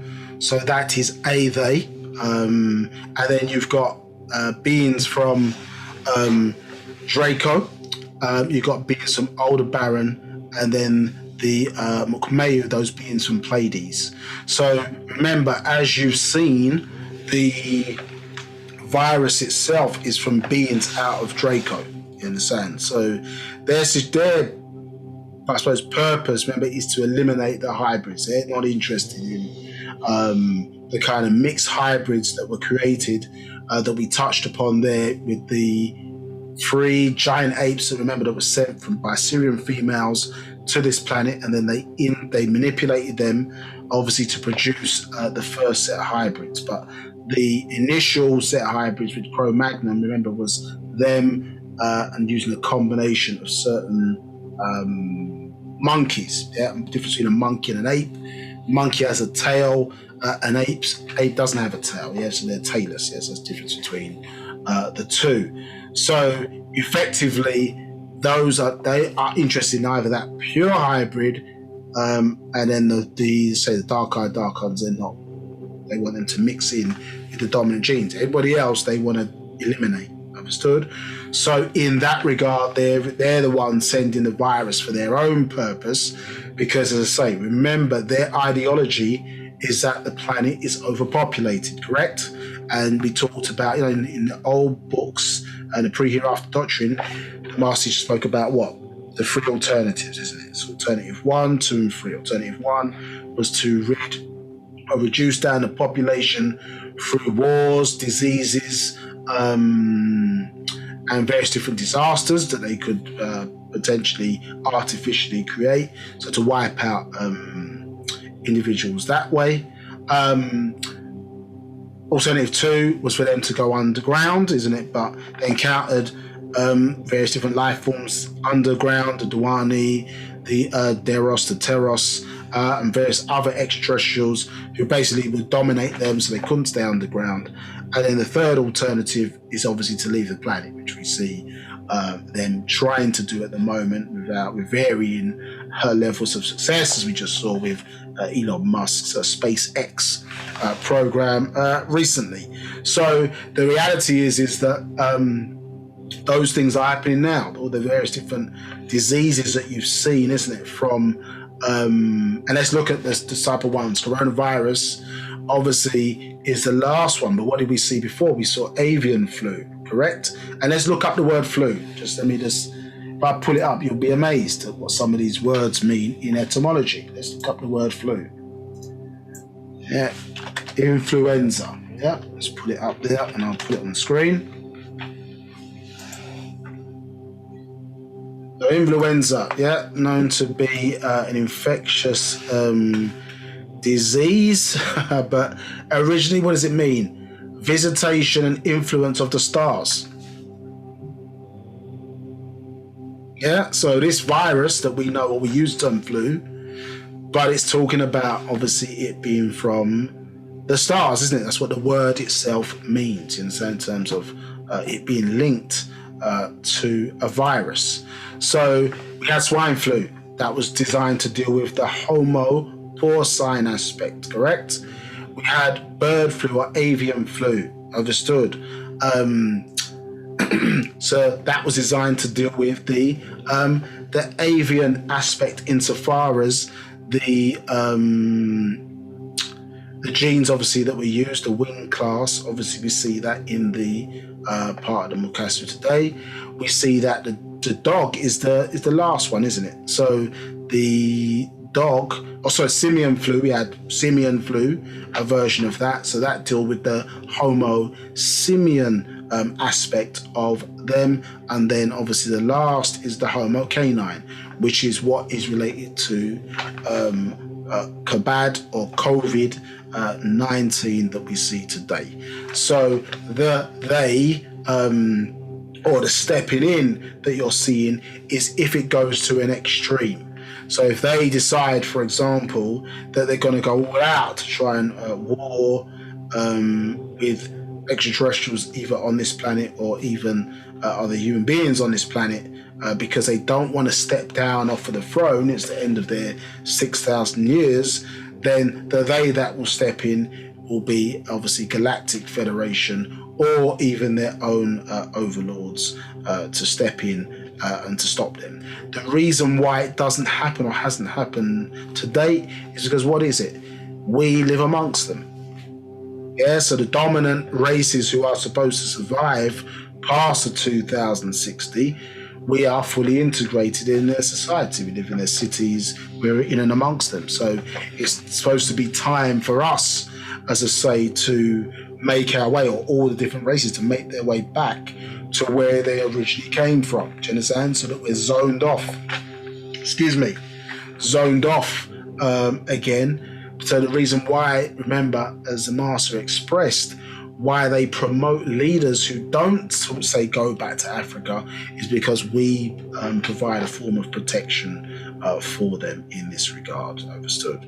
So the they watching is extraterrestrials of various groups, Galactic Federation members, and obviously you've got their own overlords in this regard. Next question.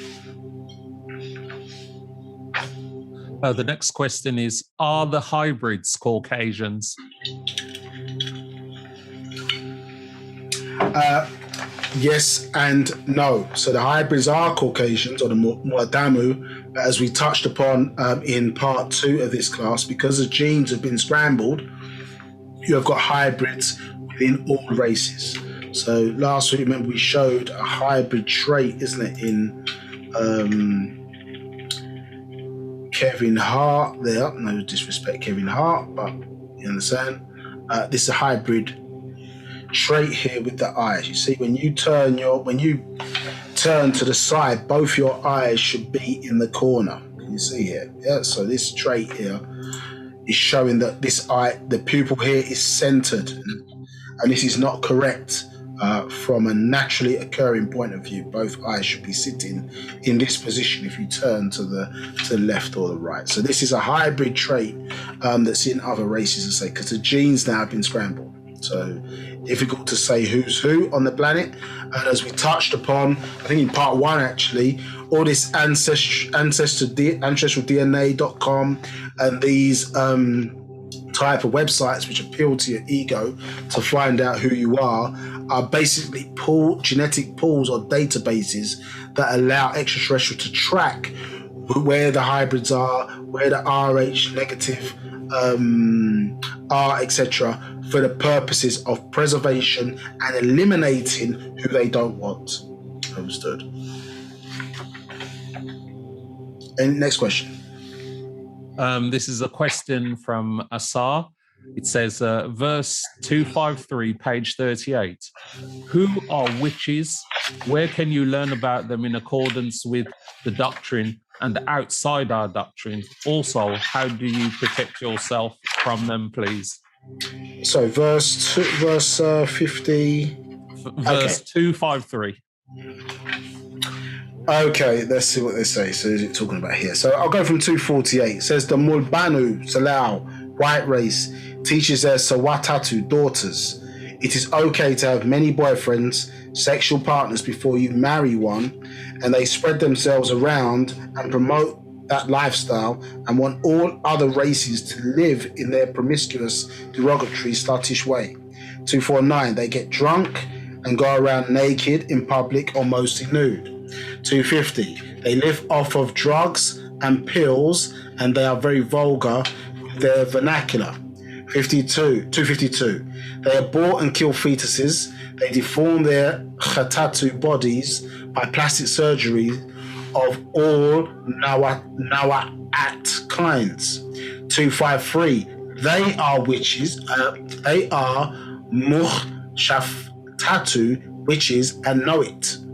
253, this is the answer. Their Mukmayu aliens taught them Leben Sha'ad, white magic for 6,000 years in Meirap, Europe and America. Understood? 255, they do their job well. Their Zazazu men use them in any and every way on TV, cinema, magazines, in porn, in any kind of commercials and prostitutions. 256, they want all other races to follow them in their degenerate, depraved, corrupted, immoral, disgraceful way of life while they wear their Za'amus religious symbols, and it goes on further. So remember, it's giving you that detail in various different books. Remember that we talked about a mixture, isn't it, of the Igigi, or the sons of God, as they have it in their Bible, coming down in Genesis chapter 6, in book of Enoch, so first Enoch, I think it's the 7th chapter there. They talk about, again, the same incident, and in the book of Jubilees. So when those Igigi, remember, intermixed with those Muadamu women, yes, they taught them certain They gave them a doctrine, understood, which is called today Wicca, or the Wicca religion, understood. So this is the Mukshaftatu that it's talking about, where these witches originate, because they help cast a spell that we're talking about upon our people. Obviously, you still have those major families. If you go back to the books, Millennium Part 1 and 2, it tells you about people like the Collins family and so on and so forth. Modern day orders, as I say, which have maintained those teachings up to today. It's just obviously with movies and stuff like that, it makes everything an extreme, understood. But the reality is, you're talking about the Wicca teachings and the Wicca religion today. The watered down version of that clearly would be what? Female priests today, you understand, in Christianity. And now they're obviously moving into possibly, well, a bit more patriarchal Islam, but obviously female priests in Judaism, Islam, they're a bit more patriarchal. But that's the watered down version of what you see of that teachings today. So yes, they still exist, and the book quite clearly tells you it relates to the Mukasu hybrids, because this is how they were able to enforce some of their teachings. So a number of Partarak deal with that. You've got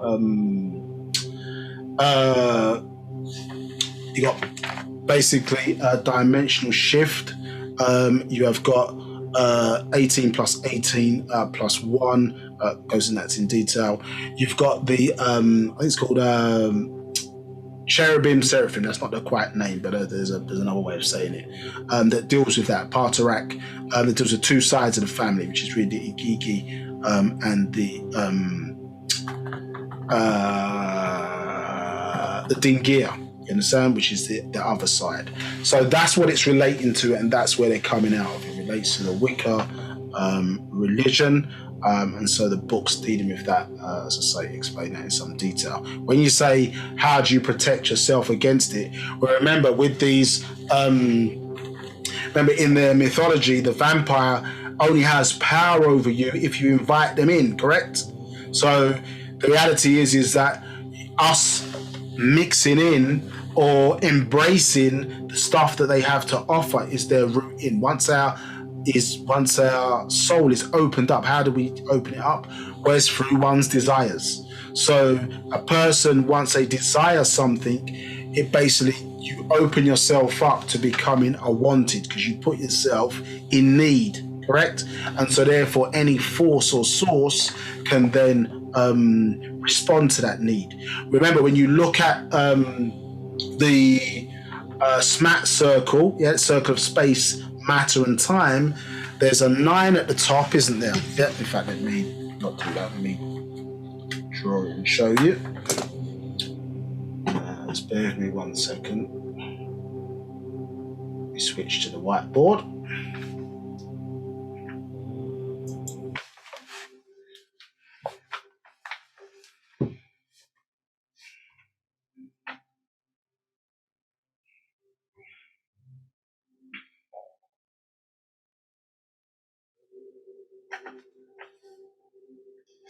Okay, can you see my screen? Yeah, my whiteboard here. Yes, you can see it. Okay, so let's try and get this working.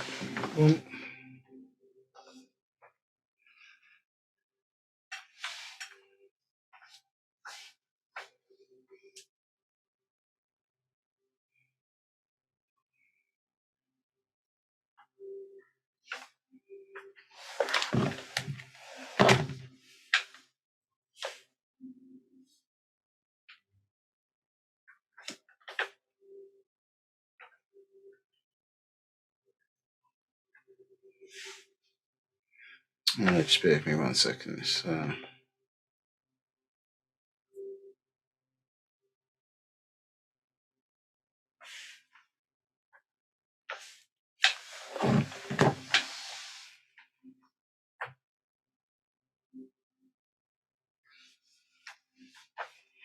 Okay, we're there now.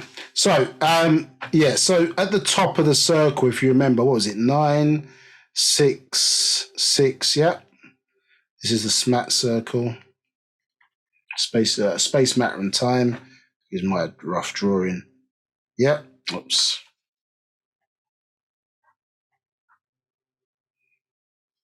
Correct. So you have from 3, which would represent the Mokasa or the Caucasian, because the death of 6 ether is ghost or 3 ether, and then the death of 9 ether is 6 ether. Correct. But then you talk about, isn't it, the lower aspect to the circle? Yeah. So here, so we're now going be down. Yeah, from 2, 1, and then 0, correct? So this is known as what? The lower cipher. Discarnate entities. Yes, so not having a physical body. Spirit, but spirit, low energy spirit beings who must subsist off of those in the physical world in order to survive. So the lower cipher is really Lucifer. Remember, Lu means primitive, yes? Circle. So the lower cipher. So how does the lower cipher entities get into the physical world? Well, they showed you in that movie Matrix, isn't it? Where the Agent Smith in-housed somebody, isn't it? He jumped across from the digital world into the physical world by in-housing somebody. So we pull energy or entities up into the physical world by way of our desires. Yes, and this is what they pump you with. I think in one of the movies there, with Al Pacino and I remember it's going today, Devil's Advocate. Yeah, if you listen to the speech at the end, they talk about pumping or feeding human beings desires. Yeah, pumping us up with various different desires. So it leaves one open. So therefore, you are the ones who draw in, or we are the ones who draw in that energy from the lower realms into the physical realm in order for them to then fulfill those desires. Yeah, so it's our mental power that's pulling or attracting those lower forces upwards into this particular realm, and then giving them power by way of us. This is why when you look at Partakyud, what does it say? It says, I can be all that I want, isn't it? Yeah, as part of all, as long as my want is to do what? Stay in the all. Our power is to never be in need. This is our power. Yeah, remember the master gave it to you in a religious context. Said God can't be God and be in need. So us, obviously, as ultimately, they are supreme beings. That's why we were supposed to live, or are to live, for and by one another, is so that we're never in need. Then we can't be got by the lower forces, obviously below 6 ether down to 0, discarnate entities, who basically oftentimes will either too material, clearly, or if they're in the Mukasu sense, they don't have a soul, they only have spirit and ether, and therefore at the end they get trapped here in this realm. Also, people who are too material get trapped, so they don't have a physical body to express or fulfill those desires, so they're always looking for ways in which to say interact with the physical realm, in-house individuals in order to fulfill those desires, which is what the word God means. Go and look it up, isn't it? The word God means to be possessed. Yeah, and ghost, God's host, yeah, is the word ghost. So it's all designed. Remember, the science of religion is the interference of the lives of the living, interference of the lives of the living by the dead. Yeah, to subsist the dead, and the dead are those forces that need to subsist off of living things in order to exist. So that's the science or the purpose, obviously, of religion. So these witches clearly are designed, the spell, remember, is designed to overlay. How is a spell to work, isn't it? A spell is designed to overlay and confuse individual. Let me just switch the screens back. Yeah, so it's designed to overlay And what they do, they mimicked the names of their deities so that you are over the good and bad, to confuse good and bad. So you wouldn't know what is good for you, what is bad for you, so on and so forth. And they use that oftentimes by using tones and names that are designed to attract us into things that have adverse consequences or results. God is one of those, because God and the devil are one the same being to us. Understood? Yeah? So the good God and the devil is one the same. You understand? As you know from the Sumerian doctrine, Nana, who is the being in Isaiah 14:12, and also the same being in Revelations 22, verse 16. And so, witches, according to what we deal with, is related to Wicca, and warlocks for men, same thing. And you see what they're promoting now. Before, you couldn't have programs. There's a program called Lucifer now. You understand? You can see they're not even trying to hide all that stuff anymore. What's it? The new version of what's her name? Teenage Witch. Remember that? Sabrina the Teenage Witch. Look at the one on Netflix right now. I mean, the other one was a watered down version. You see the one right now. I mean, it's like that version on triple steroids. You understand? In terms of the detail. So it's a very specific set of approaches, as say, were designed in terms of the whole spiritual thing, obviously to prepare, as I say, or set people up to be food. Long answer, but next question. The next question is... Sorry, he asked how do you protect yourself against it, but that was what I was getting to. Wu-Sabat is the protection against it. Because, as I say,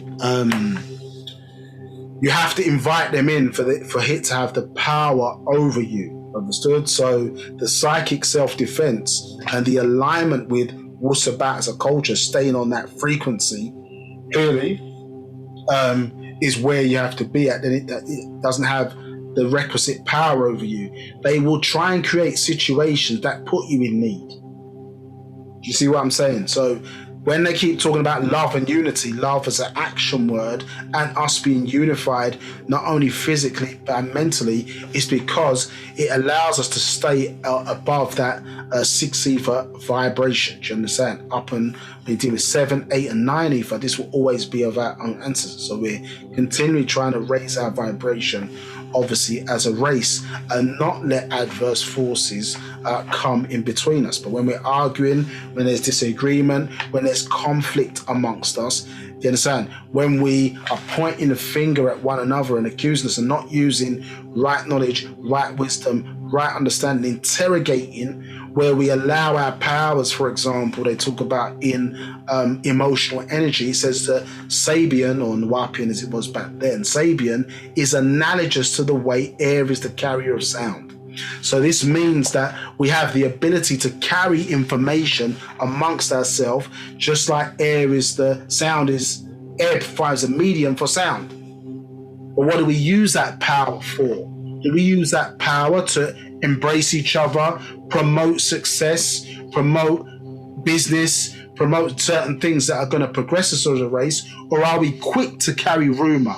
Are we quick to carry lies? Are we quick to carry mistruths? Quicker than we are positive things? Let's be real with ourselves. Understand? How many of us truly are sickened by rumor, sickened by lies, sickened by gossip? Or do we really, let's be honest with ourselves, or do we like a little bit of gossip? Do we sip on it? You understand? The nectar of 6 ether. You understand? Let's be honest with ourselves now, because we got them genes in us as well. They're hybrid genes, understood? Those Anunnaki genes, those draconian genes. We got that in us as well. Yeah, our ancestors weren't shy to hide where the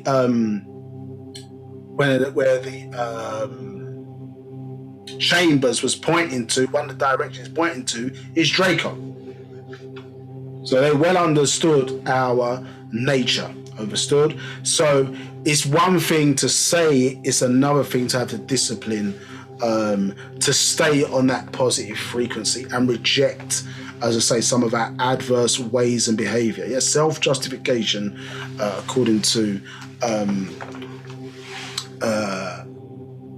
Amun, son of Harpu, is worse than the original sin. So some of these, when we're talking about Partarak, when we're talking about actual facts, master secrets, we have to learn to exhibit the example of the culture, not just for our race, but for the rest of the world, and raise or counteract the moral standards that we see being attacked on a daily basis, and it's affecting our children while we're losing our children to that each and every day. Next question. This is a question from Dermot. So who created Kevin Hart? His parents.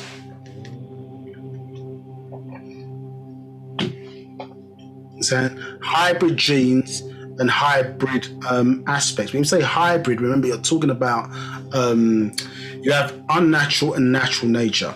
The same way when you talk about organic food and non-organic food. So you have organic food and you have food that has been reared a certain way and has conformed with the authority that gives the endorsement or the certificate to say this is organic. That is classified one way. Food that has not been raised in that regard is classified as another way.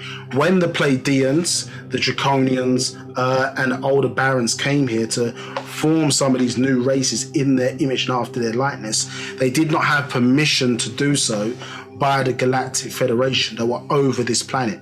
So they used certain races developed by other extraterrestrials that were in accordance with the planet's natural system or order of things to work with it. Understood? And so they didn't do that. So therefore, what they created is considered unnatural. And when you see the behaviors in terms of attacking the environment, this is where you get the word manifestation. Manifestation is saying man infesting the planet. Understood? And so that those hybrid genes or hybrid races, as I say, are prevalent now in all races, and Wu-Sabat being introduced as one of the ways is to test, well, who's really who out here? Who are really the children of the Natharu? As other extraterrestrials have sent teachers and leaders into the environments to teach their people to see who's who. Understood? Versus those, I suppose, who want to live in the image and after the likeness of the beast, and then obviously either they are hybrids or suffer the same fate as those hybrids if they won't, as I say, reject their ways and conform to what they were originally designed for. So the genes have been scrambled. You can't tell who's who.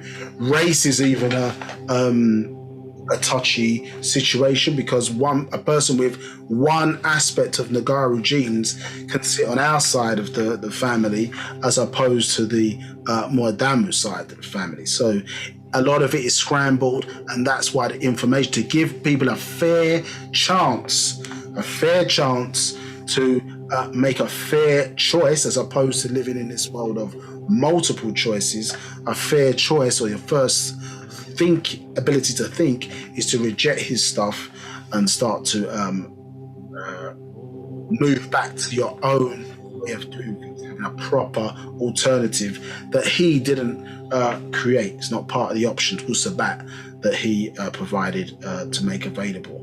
So the reality is that hybrids in various different forms will be amongst us, and their look you'll be made to get used to. People on the phone could be hybrids as well. So there's certain tests. Obviously, one of that eye test is just one of the ways to identify who or who is not a hybrid.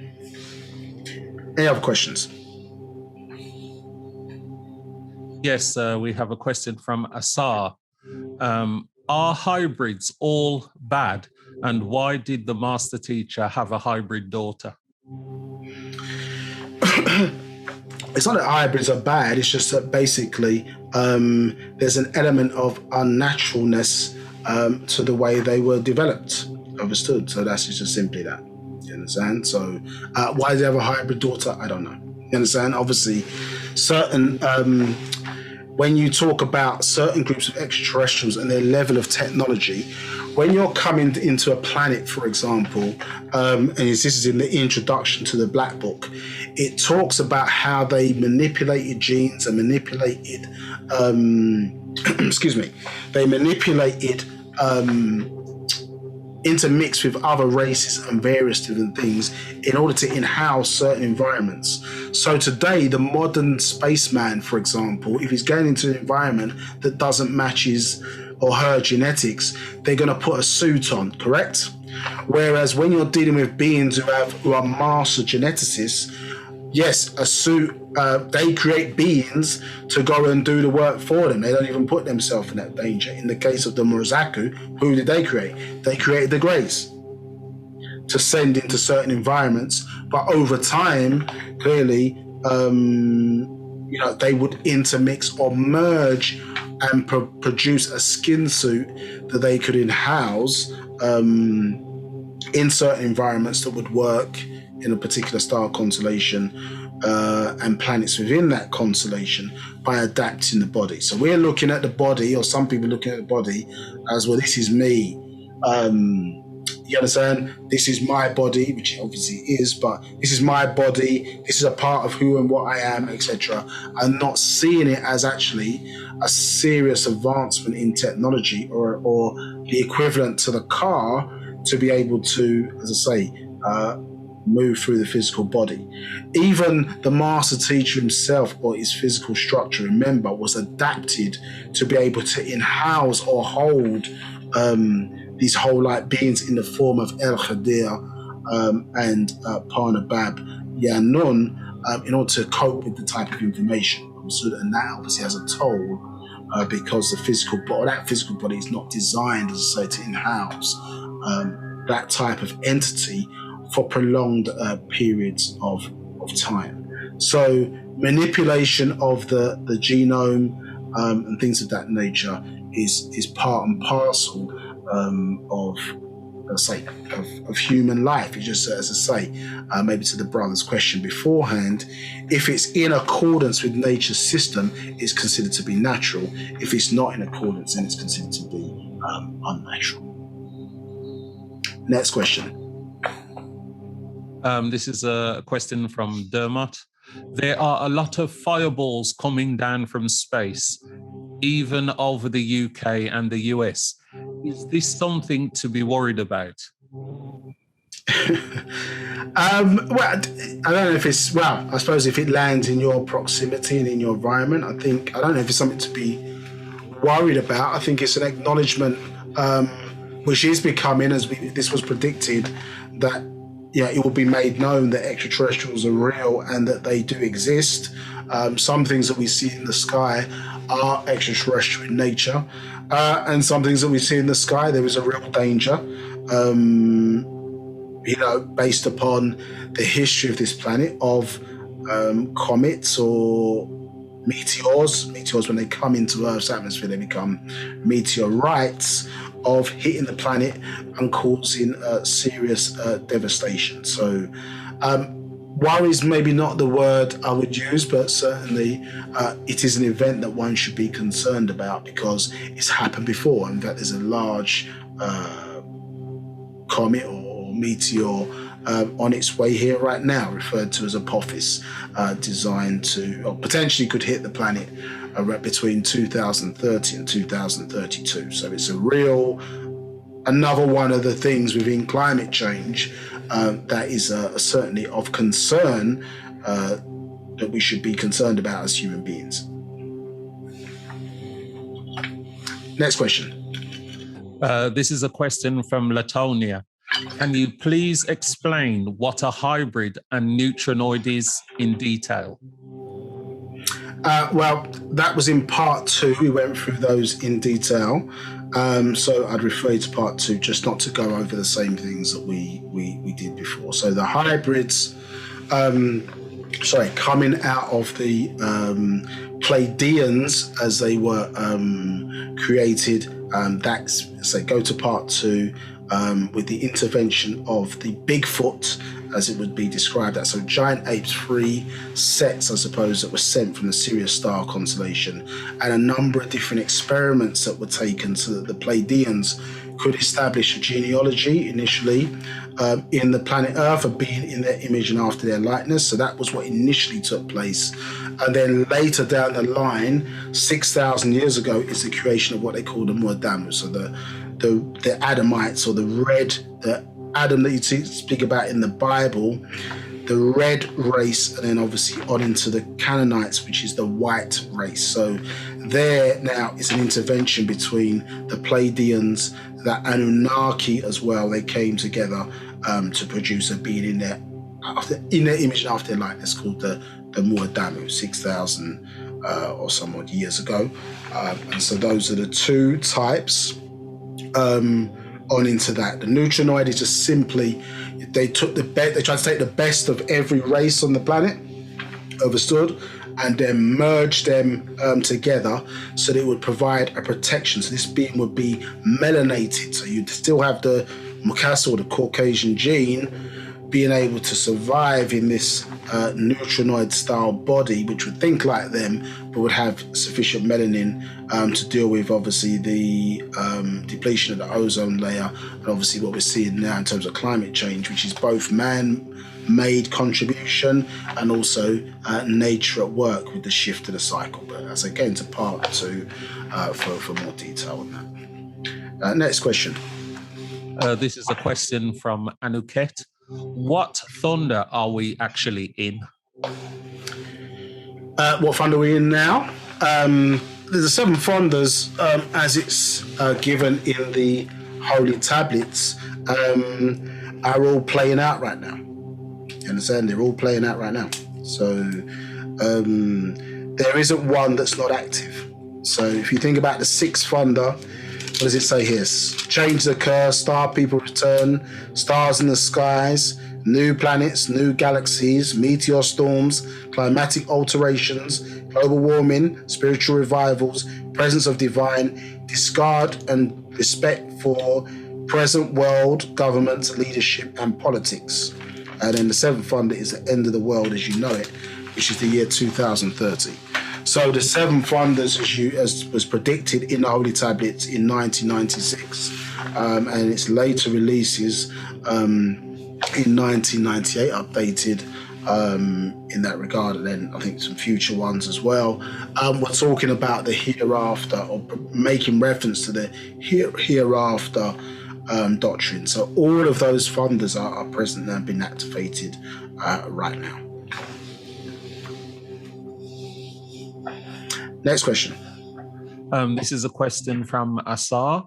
Last week, you talked about Asar transforming into a whale. In the Papyrus of Ani, where could I learn more about this within the doctrine and read the correct Papyrus of Ani? So you need to seek out our version of our book called the Egyptian Book of the Coming Forth by Day. It is a white book.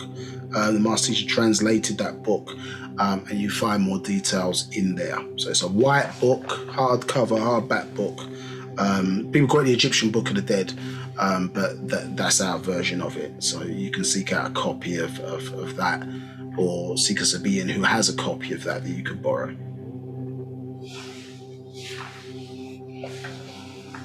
And in that book, it talks about the 4 different, it talks about the Ogdoads, and each one of those 4 sets represents a genetic shift and various events that have taken place where major climatic changes have happened on the planet, be it meteor strikes and other things, as I say, where we've had to, quote unquote, restart or refuel the planet. Yeah, so remember originally there was 24 races, which Mars hasn't gone into all of the detail around that, and there are 3 left today. Any other questions? Yes, we have another question from Asar. Have all the 7 seals been broken, and what are they, please? So the seven seals is a bit of a very religious type of question, not a problem. Have you got access to the Holy Tablets? You need to go to chapter 6 to learn what the seals are. They start with Pasahuf, which is the pure pages, and it ends with the Quran, which is the final chapter. The 8th would be the Holy Tablets, and then the 9th would be the Black Book. So they were broken officially in 1970, the unleashing of the seven seals, which is the so-called seven major scriptures of the planet. Remember, none of that stuff is our stuff. So this was the real revelation surrounding that, was the fact it's not our stuff. It's all that story, looking at it from us as ancient Tamarayans or ancient Egyptians, is to do with the Mukasu. You understand? That is his story, his stuff, understood?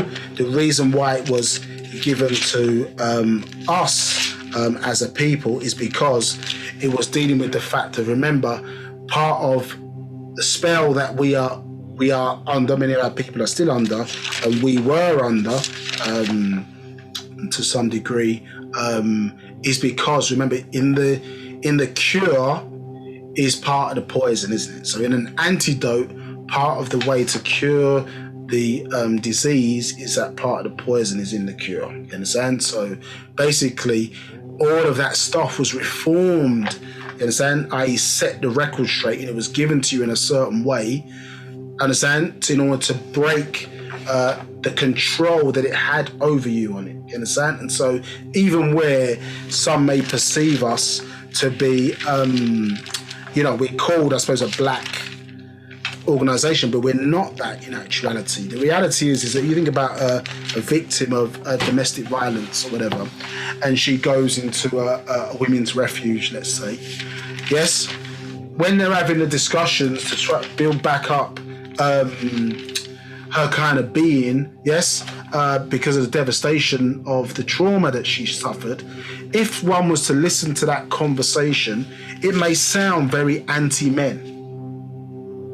It's going to sound anti-men, yeah, in that environment, whether they've got very specific type of support workers, she's with other women who have been through the same type of thing, etc. It's going to sound anti-men. Yeah, is it anti-men? Well, yes and no. It's designed to build back this person back up, understood, and rebuild the individual's personality and being so that she can be balanced back again, understood? And so there's a process that has to be gone through, and that's similar to us. Yeah, those monotheistic religions, I don't care what people say now, they are poison for our people. Poison, absolute poison, because it deadens your mental faculties and abilities, as we explained earlier, and this is in the book Blood, Lust and Religion. It is a mental disease because it makes you subservient to another race. That is its purpose. It offers you up for food for the gods.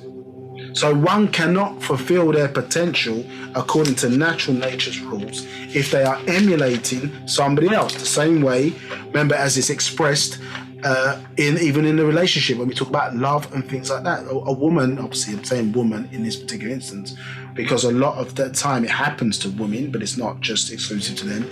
Men can do it as well. She finds herself subservient, emulating her man.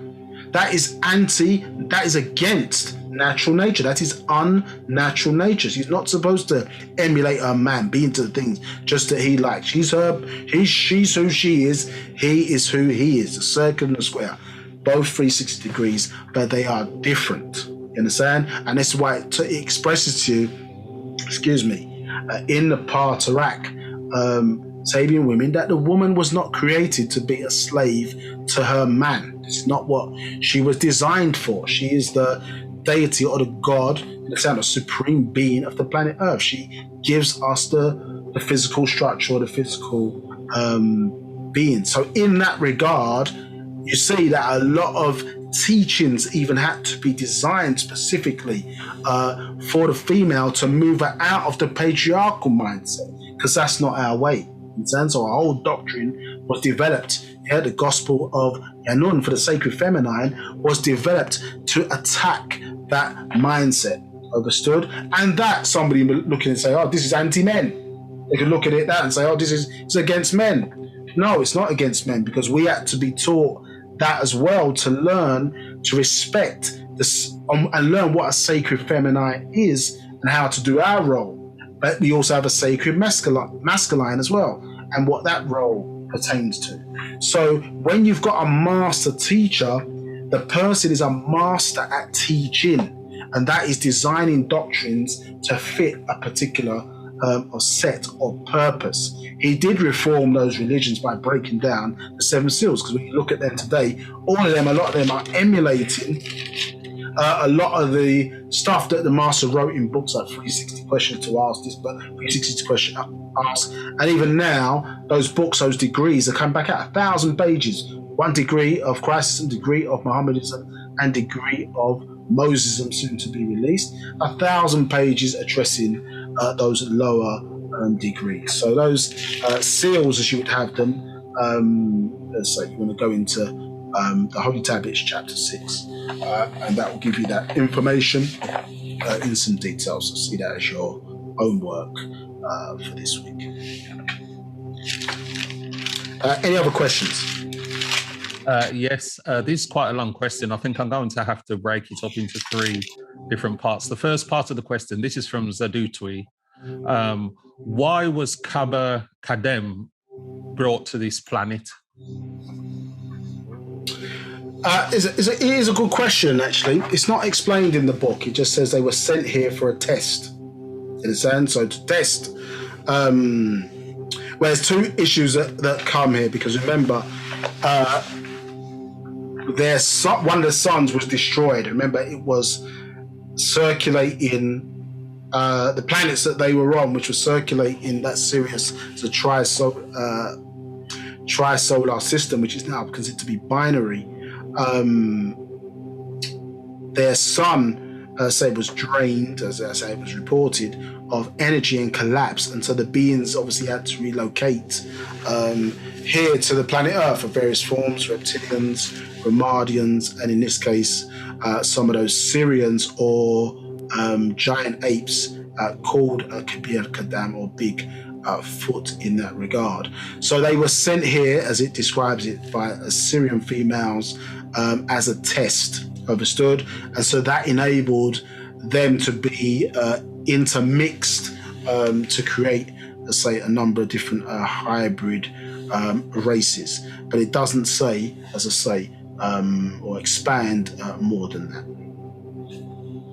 Now, remember, the Anunnaki were involved later down the line, not with the initial set of testing with the Pleiadians, but certainly later down the line. Remember that they used these simian life forms, obviously in the terms of the Caucasian, the tailed monkey, but they were also involved in the tailless monkey. And this is even well before this time in terms of the creation of those life forms. But in the more modern times, I would say going up to 6,000 years ago, slightly prior, when they were creating that individual, remember they tried to create their own hybrid using the, for lack of a better word, the Mokasu type hybrid or the Pleiadian type hybrid in terms of the Cro-Magnon man that eventually gave you, say, those 3 different types of hybrid that we described earlier based upon those giant apes, and then that then gave birth to the 6 kinsmen or kindred, king red or red individuals tying into the Adamites. You had the 6 Vikings, the 6 genetic pools that you see there. Now they tried to utilize that hybrid in order to create the new hybrid that they were looking to do, and it didn't work. So hence why they went into Africa and took what you refer to as the so-called Adam and Eve, as Adamu and Titi. You understand? Took them, understood, and based their hybrid obviously off of that to create the Muadamu, and move them from Africa to Becca today, which is falsely called Mecca, Becca today. And you can read about that in Designer Genes, understood? So that was the so-called Garden of Eden or laboratory, Shimti, I think it's called, referred to as in the Sumerian language, which they then use to create the Muad'Dam, or the eventual Muad'Damu, using the 7 birth mothers that we touched upon in part 1 and 2 of this class. Any other questions? Yes, well, I think you practically answered the next question. It says, was the monkey and ape also brought here? So you've got apes that were sent here, and then you've got ape life that has developed here naturally. So it's both. Right. The next question is, does the humanoid form develop from the simian, or can it also come from the reptilian? Good question. So as we touched upon earlier, remember we all come from a reptilian line, or a dinosaur line, as you see in the diagram that we showed earlier, which is the womb. So remember, we touched upon the fact that it's a water planet, isn't it? So we come from a dinosaur line, which we covered, I think, in part 1 or 2. Check both those previous parts there. And we went through that in some detail. So remember, as we mentioned earlier, diapsid. So diapsid 2, which is two holes in the brain. This is where all, I suppose, humanoid life comes from that original reptilian line. And then we veer off from the synapsid, which is 1 hole, remember, in the skull, exclusive of the 2 eye sockets, and that gave birth to the proto-mammal line. So we share those attributes, but obviously we veered off to become warm-blooded mammalian or proto-mammals versus those who've continued down that line, as I say, to remain cold-blooded, and where you see the modern day reptiles. So the simian is further down the line in terms of who we are. Now, in detail, the Holy Tablets in the first chapter goes into this in great detail. Obviously, you're now getting, which we did touch upon in part 1 and 2, is Jesus God? Books to seek out, because that's showing you about the humanoid or Homosaurus, which again also had their genes intercepted by mixing with Draconians out of the Draco star constellation. And so you've got those 2 different types. So I say we are both, but the simian, or the upright simian, obviously used to produce the hominid, as I say, is coming out of, is more advanced down the line of many of the different interceptions which took place. Yeah, so even humanoid reptilians, remember, is because the genes were binded with beings out of Draco. You understand? So as I say, there have been other interventions to give that form from older races.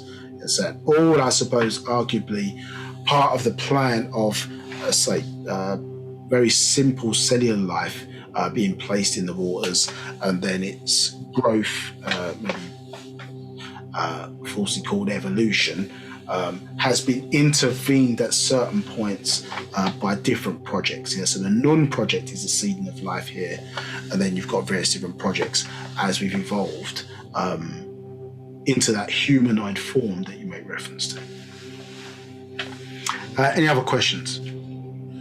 Yes, we have a question from Asar. How can we read between the lines or lies in every situation in life using Wu-Sabat?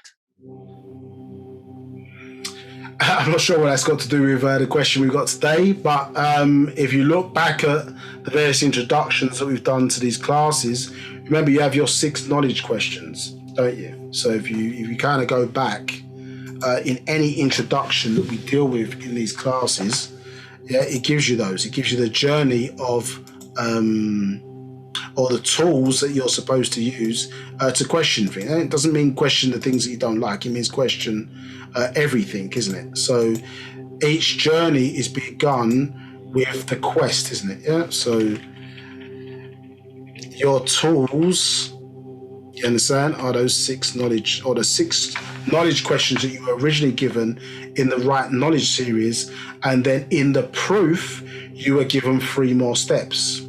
So the core of a person's being should be what, where, when, why, how, who. Yeah, you're seeking proof, and then the ontologist is seeking to confirm and reveal, because in ontology we want to get to the root of a thing. You understand? And so primarily you have to use your interrogative powers to deduct, and obviously as you develop all of your senses, eventually, you understand, which is your esoteric or your spiritual side of your senses, as well as your brain faculties in terms of reasoning, that's how we're going to be able to deduce that which is positive for us and that which is negative. Hence why in a lot of instances you're supposed to, at least esoterically, walk with the master in hand, because you don't know everything. You understand? In that regard. But if you rely on, as say, gossip, rumor, conjecture, you understand? It takes a serious, disciplined individual to work off facts. Most of the things, if we think about what we don't know, we have to believe in first, isn't it? Until we run through these various different stages to get to confirmation and reveal. And true spirituality, if you want to call it that, is about negation, isn't it? It's about what it is not this, it is not that, it's not this, not that, until you get to what is left, what the thing actually is. Understood? So one has to live this way of life. It's not just a case of saying it, it's you have to live it. You understand? You have to put those skills and tests to practice. Wu-Sabat is there to inform you. You don't learn Wu-Sabat, as we expressed in this class before. Wu-Sabat learns you. So you need to put yourself in the position, and it will provide the necessary answers that you need in order to, as I say, tackle any situation that you find yourself in. And you have to basically deploy all of your resources. Your ancestors, your 30 ancestors, we've spoken about this many times in this class, are there to provide assistance and protection. And so you not utilizing them in many different situations, as say, is only of detriment to you. So you have to find a way to make that part of your daily living. And you know, the Mukasu has done a job on anybody who sought to really connect with their ancestors, is to try and seek to destroy a lot of those civilizations. Many of the things that people are facing today as well are in the doctrine. It's just that, you know what I mean? Maybe our reading is a bit lackadaisical, or we don't have the books and various things of that nature. But many of the things that are being spoken about, many of the challenges, many of the advice that you're looking for or need are in the very books that have been written for that purpose. And you'd be surprised how many parts deal with certain situations. Now, whether people want to take the answer on board and implement it, because what we do as human beings is that we have our positive ancestry always tend us to right things to do, but then we have our ancestry that too material telling us the physical things oftentimes we should do. And if we want to do something, we will always find a way to alter what the advice is to fit what we want to do and not what the advice is. So we say we want truth, as long as the truth, you understand, is not about us. Yeah, when the truth is about us, we run. You understand? This is why that statement is there. Only a fool ducks when what? The truth is thrown at them. So you have to accept who and what you are, and you have to put I don't want to use the word faith, but trust based on at least those questions, and you doing that research and detailed understanding to know what's what. It's an ongoing ignorance that provides a problem in a lot of situations where we're feeling lost, is because we just ain't read up enough of the right type of information and then apply it. So that's what you need to utilize in order to protect yourself in this day and time. And one of the characteristics certainly of the elders, which you'll be surprised at, and many people who know the master teacher who encountered him, is that an overwhelmingly positive attitude to life, even in difficult situations. So I'm not saying to say that they're some good You know what I mean? Like hairy fairy individuals, whatever the case may be. They're hard-nosed. They're no punks, you know what I mean, out here. But the reality is they have a positive, a can-do attitude to the way they attack. You know, problem solving individuals, that kind of mentality. So you don't drop your vibrational rate down, even in difficult situations. Any other questions? Yes, we have a question from Anuket. When you spoke of Kevin Hart's eyes, is that a lazy eye? Can having a lazy eye make you a hybrid of a negative type? I mean, lazy eye obviously is a condition, but that's a specific type of scenario in that situation. So which may be different to a medical situation that determines that. Obviously, I can't answer to say the lazy eye obviously is a issue in terms of dysfunction in the human body. It could be caused by a number of different reasons, but it could also be genetic. That situation with the hybrid that we explained, or that hybrid trait, is a specific trait in relation to how to identify that individual. That is not a lazy eye. It is a dysfunctional process where they wasn't able to get that design perfect in its operation. Now, even with us, when you look in the beginning of the Black Book, it talks about 78 corrections needing to be done. So let's not, when we're thinking about the development of even us as human beings, remember that is done over a period of, millions of years, and it's not quite perfected. So it's always evolving. It's not just a situation in the God complex or the God idea. Is a case of click their fingers and they think everything has been perfect. But here in the Black Book says after the creation of human beings needed 112 corrections, of which 76 has been done up to date, and this was all the way back in 1998. So thus you need 36 more corrections. So this idea of, I suppose, perfection is, as I say, is probably a little bit, what's the word I'm looking for? A little bit, I'm going to use the word immature. It's not quite the right word, but you understand, in terms of our understanding of what we perceive to be, or how these projects tend to work. So, to reach perfection, which is as an ION at the end of it, is an ongoing process to achieve. And I say, don't always quite get things right and exact. And some of the errors and mistakes that they've made, if they're around, they'll still deal with them. If they're not, they leave them. You understand? To roam the earth, as we can see with the Minotaur and different types of things that were considered to be legend and myth, and actually are results of alien experimentation on the planet to seek a particular type of goal. So you need to look into that. I can't give a definitive on that one to see what's causing that as a medical situation, whereas this hybrid trait is a genetic situation as a result of who the individual is and how, as I say, they were birthed and how those genes are then transitioned down. Remember, not to labour the point, but the way in which extraterrestrials mark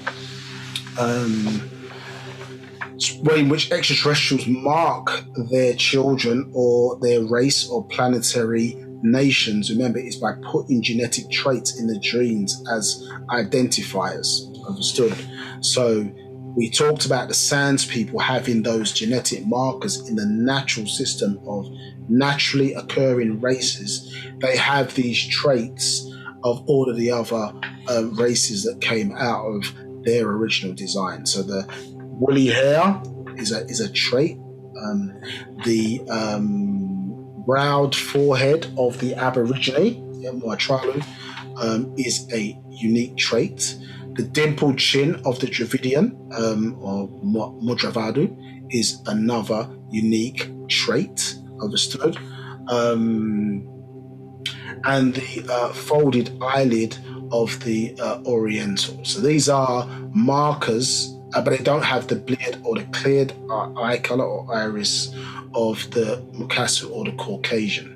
So there are also traits which are left in there, same way like a farmer is going to stamp their cattle to know that it's theirs. There are unique traits built into the design so that you know what is in accordance with the system in natural nature and what is not in accordance with their agreed system of what they call in nature.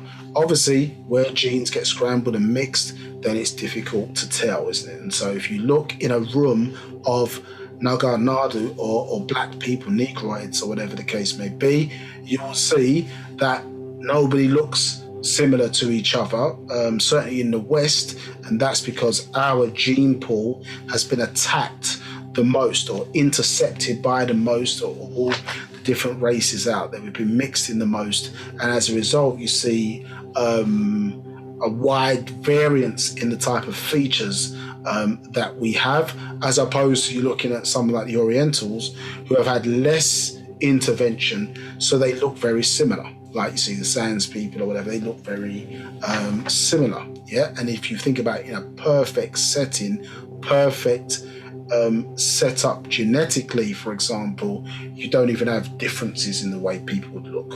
You understand? They'd all look the same. Any other questions? Yes, we have a question from Divine Feminine.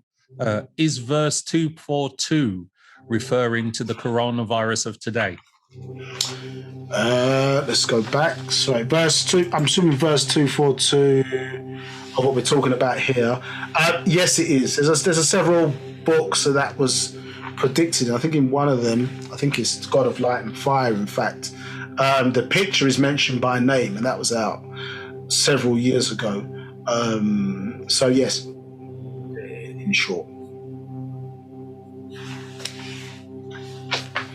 Any other questions? Yes.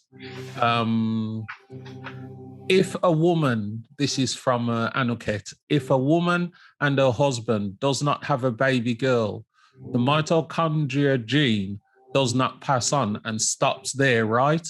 Does this really matter? Sorry, if a woman doesn't have a daughter, so it says there. Can you read it again? Yes. If a woman and her husband does not have a baby girl, the mitochondria gene does not pass on and stops there, right? Does this really matter? We've been having a long discussion today, many good questions around hybrids. So the reality is, yes, it does in our system, because the reality of the situation is that you want to know who's who, isn't it? So eventually of us getting back to a stronger eugenic existence, so stronger genes, then you get a better understanding of what you're producing. See, in this society today, we've tended to leave a lot of things to chance, isn't it? Because we haven't really managed or mastered our sexual power. So the 6, let's be honest, is ruling the 9, not the other way around. Whereas the 9 is, in terms of what it represents, mental power, is supposed to rule sex, which is physical power. You understand? So many of us were born, let's be honest, out of lust, and many of our children were born out of lust. Not everybody. They wasn't born out of a perfectly formed plan, understood, to be able to manage exactly what you would be producing and the results potentially that you would receive. So 2 things happen, isn't it? We're not controlling the sexual process in terms of when babies should be born, time of year, and managing our bodies for optimum performance for that result.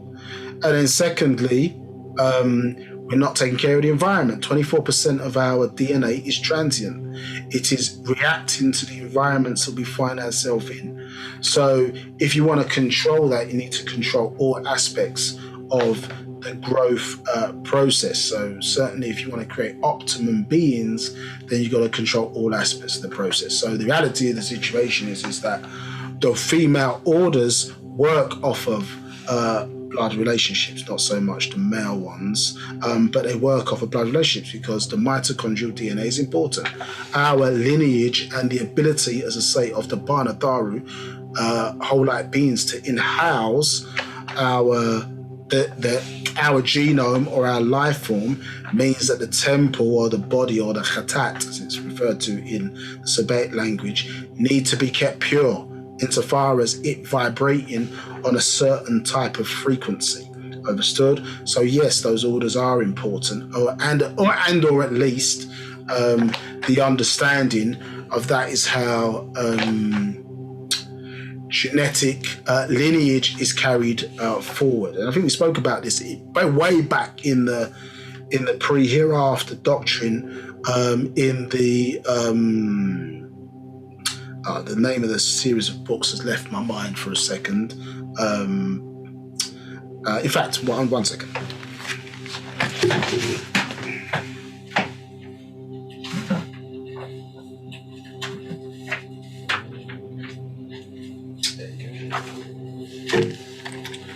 Right, a series of books referred to as the Truth Bulletins.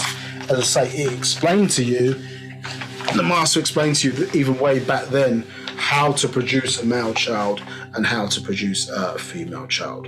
So this is something, as I say, when we start to think about solar biological science and lunar biological science, of how we need to be much more proactive in what we are producing. And it's more the religious mindset that's left a lot of things to chance. And let's be honest, not all situations, but lust has been the driver for a lot of children being born. And in future generations, we need to get back to that and change that. So yes, it's highly important. Because those women, when you have a continuous line, have a genetic memory that basically goes back, or is retained at least,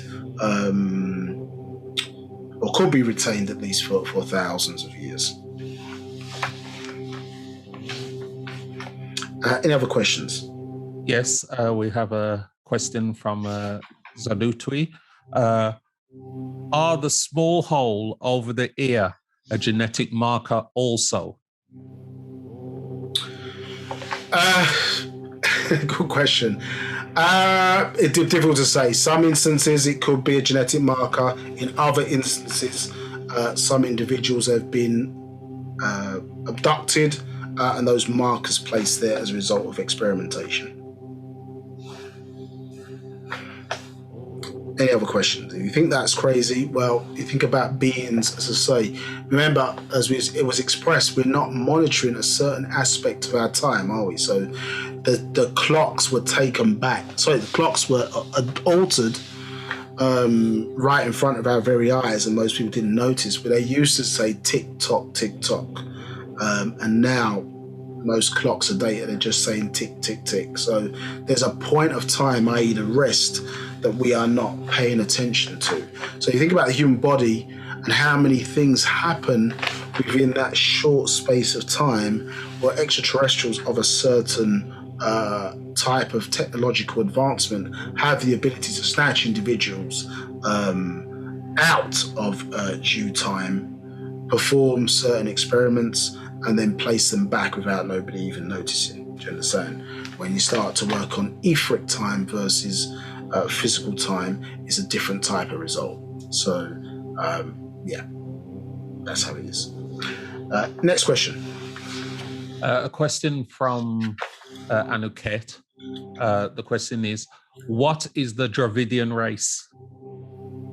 I suppose in England is what we would classify as Indians or Hindu. So Hindu is not a race, it's the religion. Yeah, that's what we mean by Dravidians. East Indians.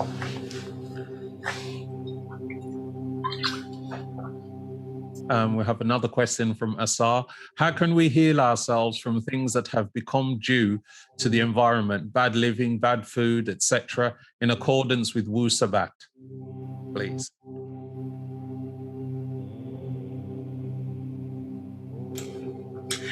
Excuse me. It's a bit of a wide-ranging question for the class today. I mean, the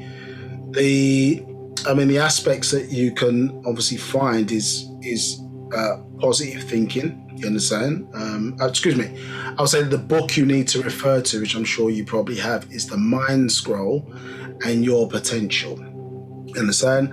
So prayer and meditation, the two things go hand in hand, are forms of positive thinking, and you've been given various different chances to keep you in tune at the key points of the day, your Atum Reye point, your Atun Reye point, and your Amun Reye point.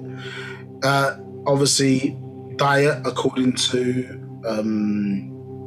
the parameters, I suppose, that have been laid out. I suppose a herbivorous diet is probably best, but it doesn't suit everybody. So you have to obviously potentially consult a nutritionist and make it a journey towards that.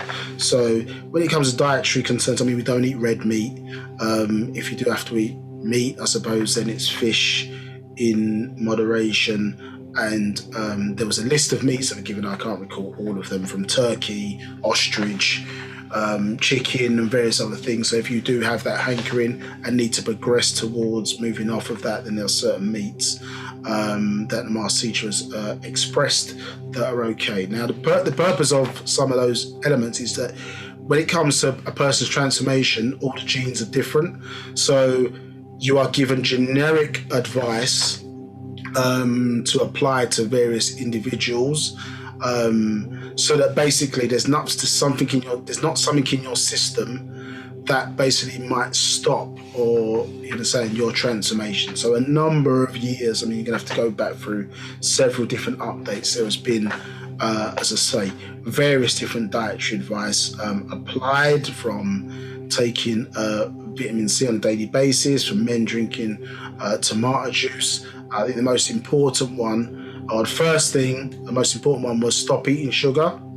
And then the second one was stop eating sugar. So white sugar obviously was deemed to be, because it unravels DNA, it creates more junk DNA. So what did we talk about? We talked about prayer, meditation.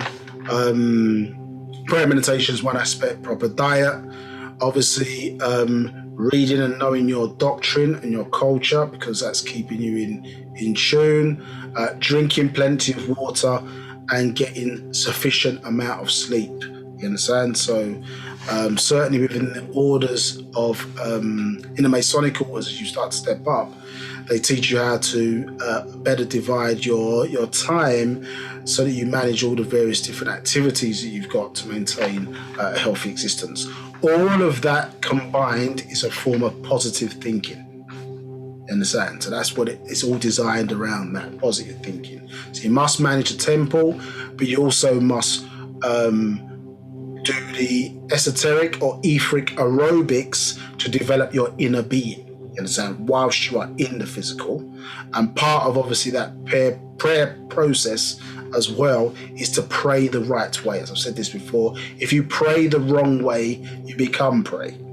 So in order for it not to be spookism, you need to be doing rituals that align yourself, the ritual which has been explained, to align yourself with your Muslafa or your ancestors within your 4 generations. So when you come to transition, you've already established a relationship with them in the etheric before you transition from the physical. You understand? Because you are both. You understand? So you are etheric being and you are also a physical being. So you have the ability to cross contact. They are only etheric, and so if you're not vibrating on the right vibration, then obviously it makes it more difficult for them to contact you, even though they will try to help you avoid obviously certain situations and guide you through life. So you need to contact them. This was a fundamental part of our culture which needs to be reinstilled. Any other questions? Yes, you were talking about tomato juice just a little while ago. This is a question from Anuket. How is tomato juice good for men? I'm going to leave you to do that research for yourself. So basically, it, along with vitamin C, helps us to manage our temperature in our body. But I'll let you do your own research on that. Yeah. Next question. No further questions. Okay, well, it doesn't look like we're going to get through this class today, but good questions nonetheless. Right, so the Ba'h the Pleiadians, as I say, originally didn't come here from the Pleiades star constellation. It came by way of, it's described as a northeast star, which is this Aldebaran star constellation. Understood? And the leader in that regard was, as you see on the screen there, a person named Ashur, and he obviously was in charge, ruled Venus, and then obviously Arcturus as a certain star constellation. So you've got a combination of different groups of extraterrestrials that obviously work in isolation and at certain times work together. Now, interestingly enough, the Aldebarans and the Pleiadians obviously came together where you're dealing with certainly modern interactions with human beings, and this is from the Bigfoot scroll in verse 65. And I want to read this out, it's quite important. It says, 65, all this began by monothe-istic extraterrestrials coming down to this macabre planet, which many have been doing for millions of years as a vacation resort. 66, from many other star systems bringing with them things from their own Tapalat planet, world, Some transplanted here on Taha Earth. Some creatures also here were placed in the Ma'at waters or on land. Bara'at food they prepared to Baru eat, and Mutanu, the reptilians who ate and still eat humans as bara, meat/food, under the Madat word in the Bible, covenant of the flesh, offering sacrifices as abductions, missing persons by the thousands each month. To power world over also, the Mukmah Pleiadians are cannibals as well, as the Mudbaru Aldebarans, who made deals with the Nazi up to 1945 with the USA when the Nazis defected to America under what was called Project Paperclip. 67. They put the USA in contact with the Mudbaru Aldebarans, who work with the Mukma'u Pleiadians and Mutanu reptilians. Yeah, so Project Paperclip, isn't it, was about, which you can do more research into, but Project Paperclip was about, as I say, taking the not only German scientists, but the German technological power through scientists and transitioning that to the Americans. Now, as part of that deal, basically, the Nazis, as I say, as it talks about there, put them in contact with the Aldebarans, obviously directly. Remember, through the Tula Society, that the lady named Madame Blavatsky, hired two witches, isn't it? Maria Altish and Zigram, who basically used, we talked about witches earlier, but used their Wiccan powers to make contact with these extraterrestrials, and they selected Adolf Hitler to be their man on Earth. What was Adolf Hitler's role in particular? To produce this pure hybrid, which is obviously what we find ourselves in today. They're interested in preserving the pure hybrid and want to get rid of the mixed hybrids that are in the planet today. But part of that deal was that the Nazis basically wanted rid of the Orientals as part of that deal. So as part of that deal, where they made contact with the Mudbaru, is that they sought then to say that, okay, as part of us handing over this information, you need to take out the the Orientals, the Americans referred to as Asians. Understood? And so that's why America or the US dropped the bombs at Hiroshima and Nagasaki with obviously help from these extraterrestrials.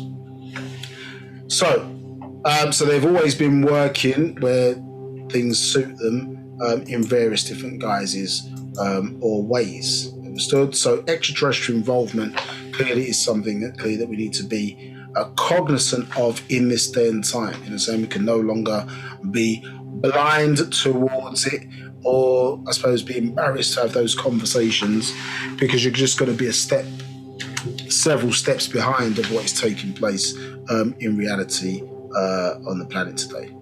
Now, so we talked about this, I think, in a previous class, but again, just sort of marrying up some stuff again, or just a reminder for those maybe not familiar, that their Bible is his story, but even in their story, many through belief, because they don't read or they're not taught to read, understand that the very book they're reading is coming from the Sumerian tablets. Understood? So here you see that, and we showed this before, that basically the Torah, which is the first 5 books of Moses, Genesis, Exodus, Leviticus, Numbers, and Deuteronomy, is what is being recorded as the Torah or the law. But according to what they've written, what it be you see, so I will give thee, this is what the Lord was giving to Moses, I will give thee tables of stone and a law and commandments. So he received the Torah, which is the law and the commandments. The tables of stone were separate. So these 2 tables, so that we get the movie impression, isn't it, with Charlton Heston in the movie taking the 2 tablets and then dashing them down and breaking them. You understand? And then they had to be given back to him. Well, in reality, what is being recorded on stone, we see, is the many thousands of tablets in ancient Sumer recorded, as I say, on stone. And in reality, as I say,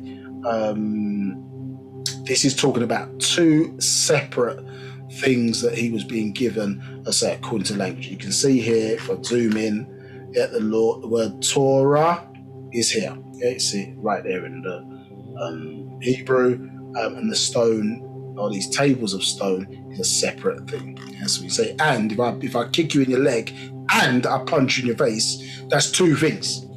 It's not one thing, that's 2 things. So the book that's there is the Enuma Elish and the Atra has ceased. These are the tablets that was being referred to as there. You see them there, and you can see the detailed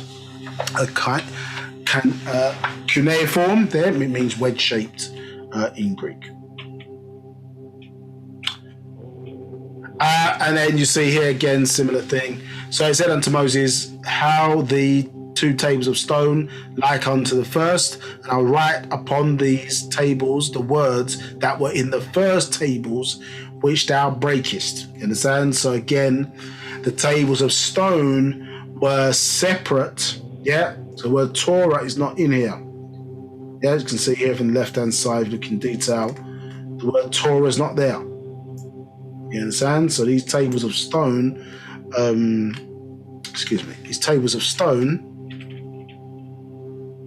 these tables of stone is what he received. You understand? And it says what the your Torah there, but what is being interpreted as the Torah is not that. It's 2 separate things. You understand?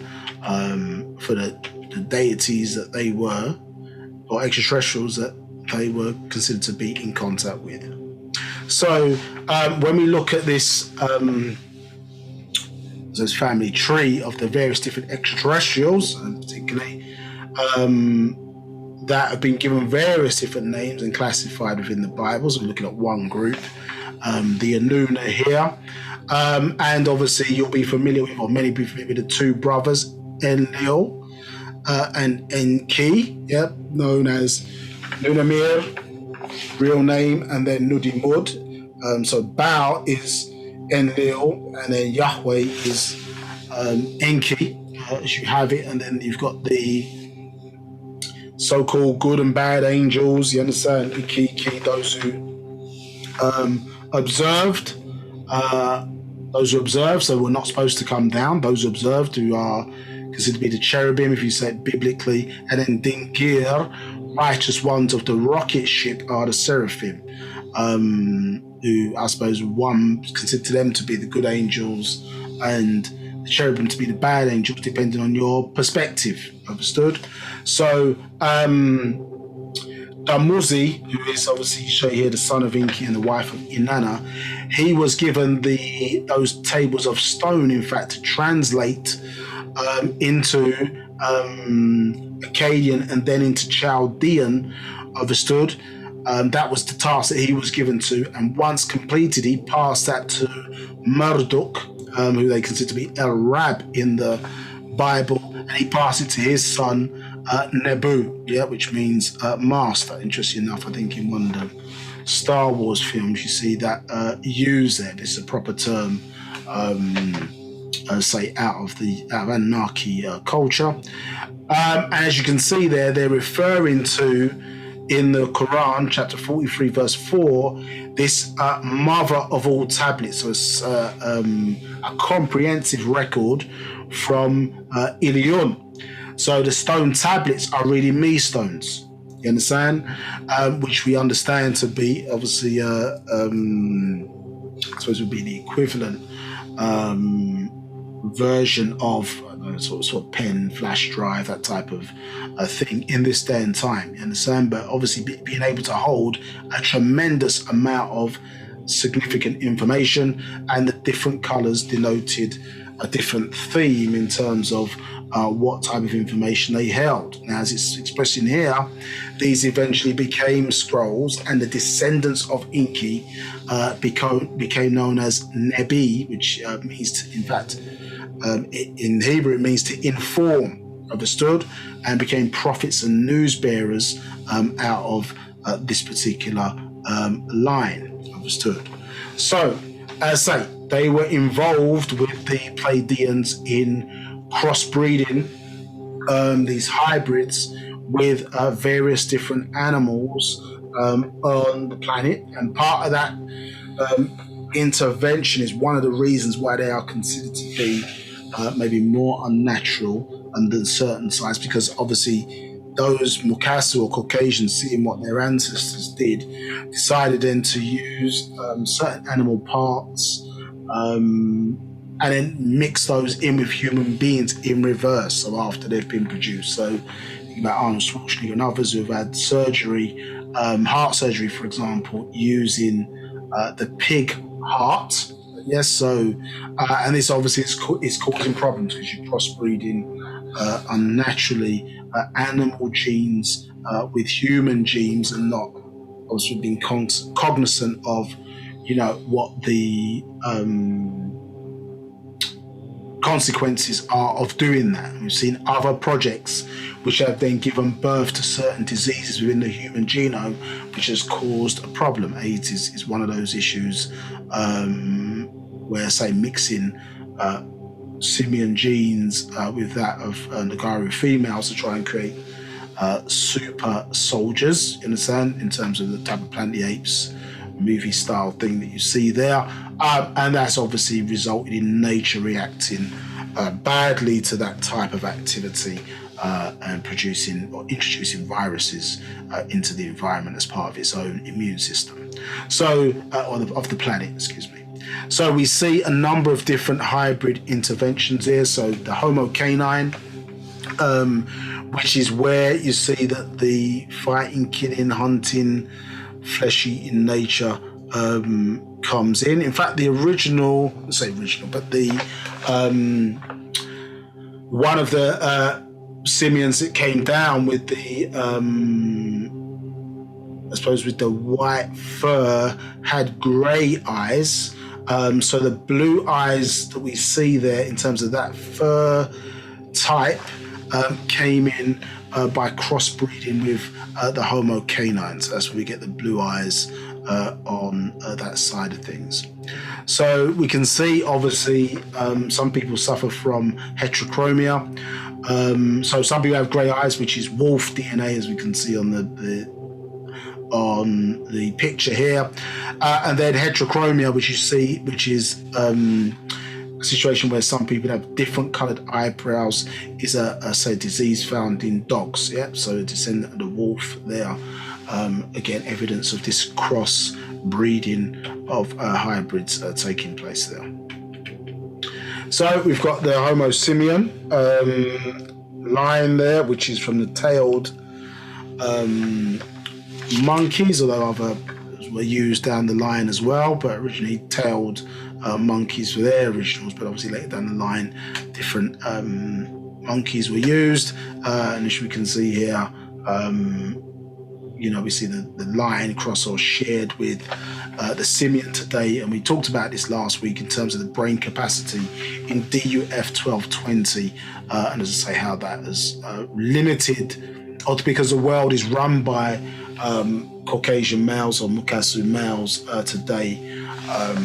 We see prevalent in our society a childish mindset, and this is why a lot of wars and different things have taken place.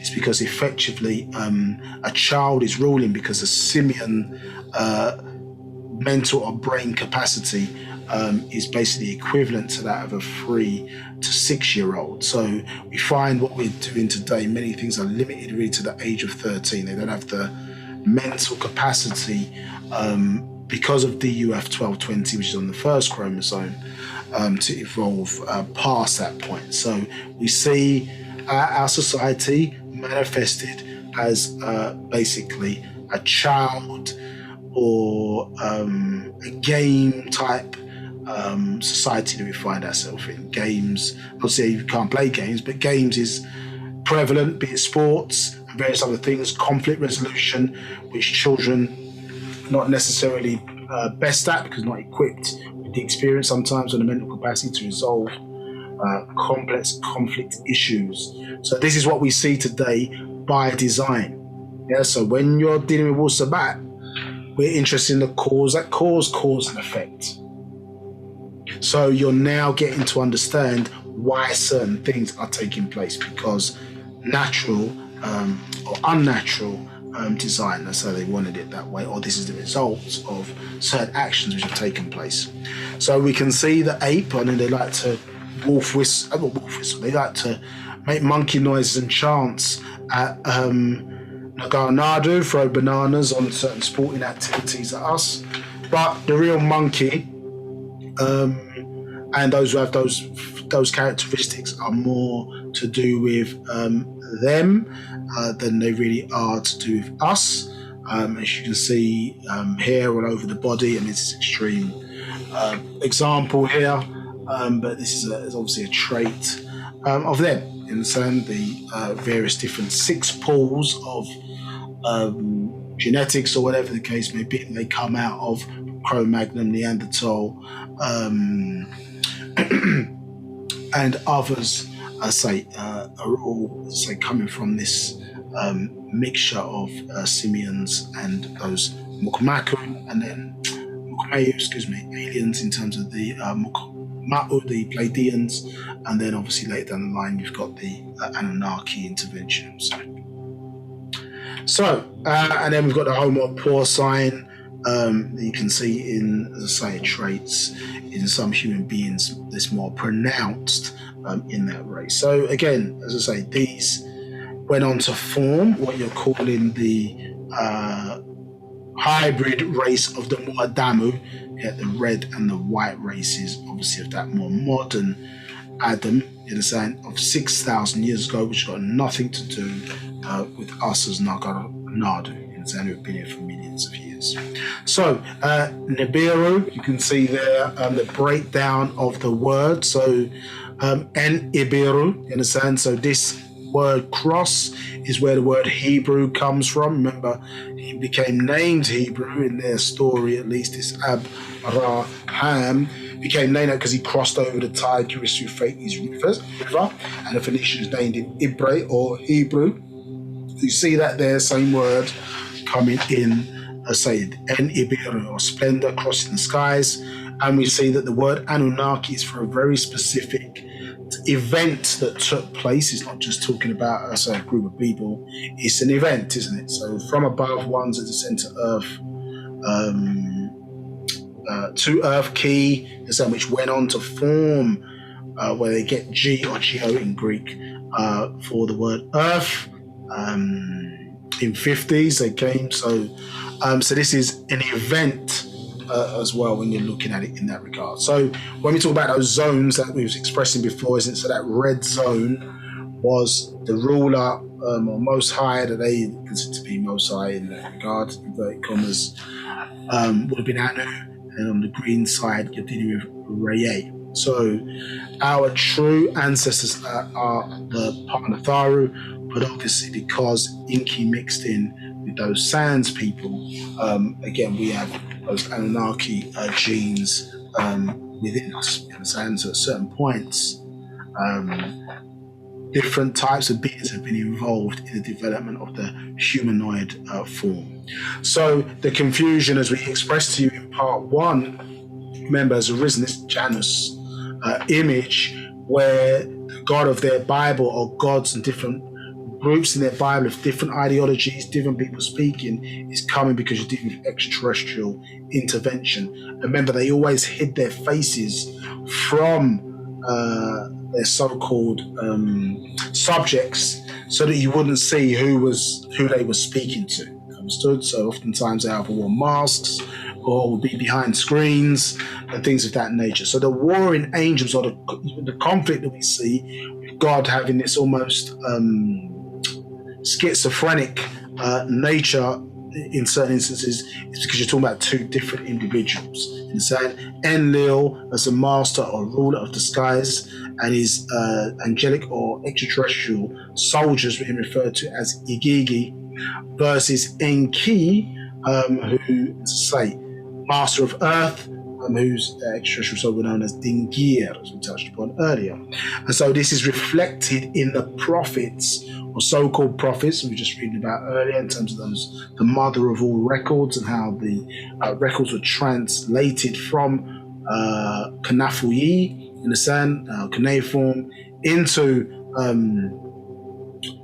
a language, as I say, which could then inform them providing certain details to, say, their prophets to manage the people. And so we see the Ja side of these particular prophets versus the El side, which obviously you can see here quite clearly. El relates to Enlil and those who were loyal to him, and then you've got those who were loyal to Inki with the Ya or Ah side of things, and we've got two more here. So Salathiel, Jeremiel, and then or El, and then you've got Elisha and Joshua. And so never explained to you until obviously now with the detail. And so this is why obviously that was a point, I suppose, that when you look here, interesting enough, isn't it, you see that one's kind of a bit darker and Inky is kind of copper toned, you understand? And this is because, as we touched upon earlier, you see this in the Holy Tablets, chapter 2, Tablet 4, verse 142, says, when the Anunnaki took residence in Arcturus, the original home of the Teros, they mixed their seed in with them who were copper tone in hue, while the Anunnaki were olive green tone in hue. This mixture is why the Anunnaki appear copper tone in hue. This mixing took place for 7,000 years. So as we talked about earlier, about them adjusting their physical structure to suit certain environments, you understand, because they're looking at the body obviously as a kind of craft ship or suit, the same way we might look at, as I say, a space person, we got to say that these days, a space person wearing an environmental suit so they can move in certain environments. Understood? Yes, so you see Inky's a little bit lighter as a result, and not to go into that in too much detail, but for those who may be more familiar with the Holy Tablets, remember the Anunnaki originally came here when it was a noon of 450,000 years ago, and they encountered the serpent people and the lizard people on here, and then merged in obviously with them over time. If you look at Inky's mother, for example, Inky's mother, Id. She's got an updated name in that regard. But you look at Inky's mother, Id, what's shown here. If you look at Inky's mother, Id, and then you look at her father, they give you a picture of her, Sidihis, in the Holy Tablet, and then you look at Sidihis's descendants. You can see that Sidihis is kind of the merge, as they're altering the genes between that strong kind of reptilian humanoid form and then to a more Anuna humanoid form. But then by the time you get to Id looks like Antum, Anu's wife, in a sense. So, and then obviously so they were altering the genes to make obviously Anu compatible with Id, because they obviously had a different lineage. And then you've got this Anunnaki or Anuna, for example, who can in-house this Earth environment without the need for a suit, in a sense. So, therefore, as I say, the manipulation of genes is how they deal with entering into different environments. Let's move that forward. Any questions?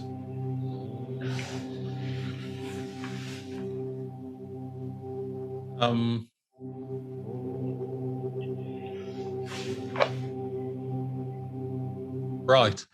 We have I think this is a question. It says, this is from Anuket. Growing up as a young girl in the school of Christianity, I used to pray using the words, the Lord example. Now I lay me down to sleep. I pray the Lord my soul to keep, etc. But I prefer to use Anu. Is this okay? Well, it depends on your genetics, but basically, Anu is not our Most High. So you understand, it's who you're directing that energy towards, and the force and source that sits behind it. Remember, Anu, and out of his line or lineage, be it Enlil and Inky at certain points, remember, see human beings as food. So out of that particular group, they see the planet as an environment that should be reduced down to a population of around about 500,000.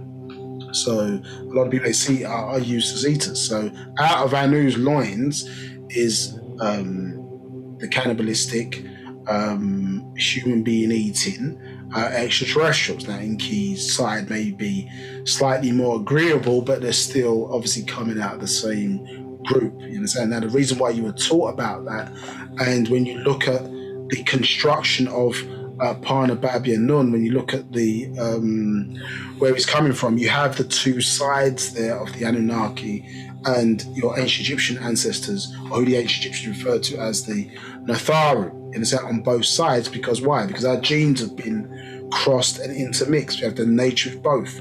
So when designing a teacher to deal with our nature, the teacher needs to understand both sides of things. So hence why you've got the combination of Ningish, Shida and Tahuti on both sides to deal with our nature as appropriate. So if you consider yourself to be Musbatu, no, you would not call upon Anu. In saying you're calling upon, let's be very direct and specific.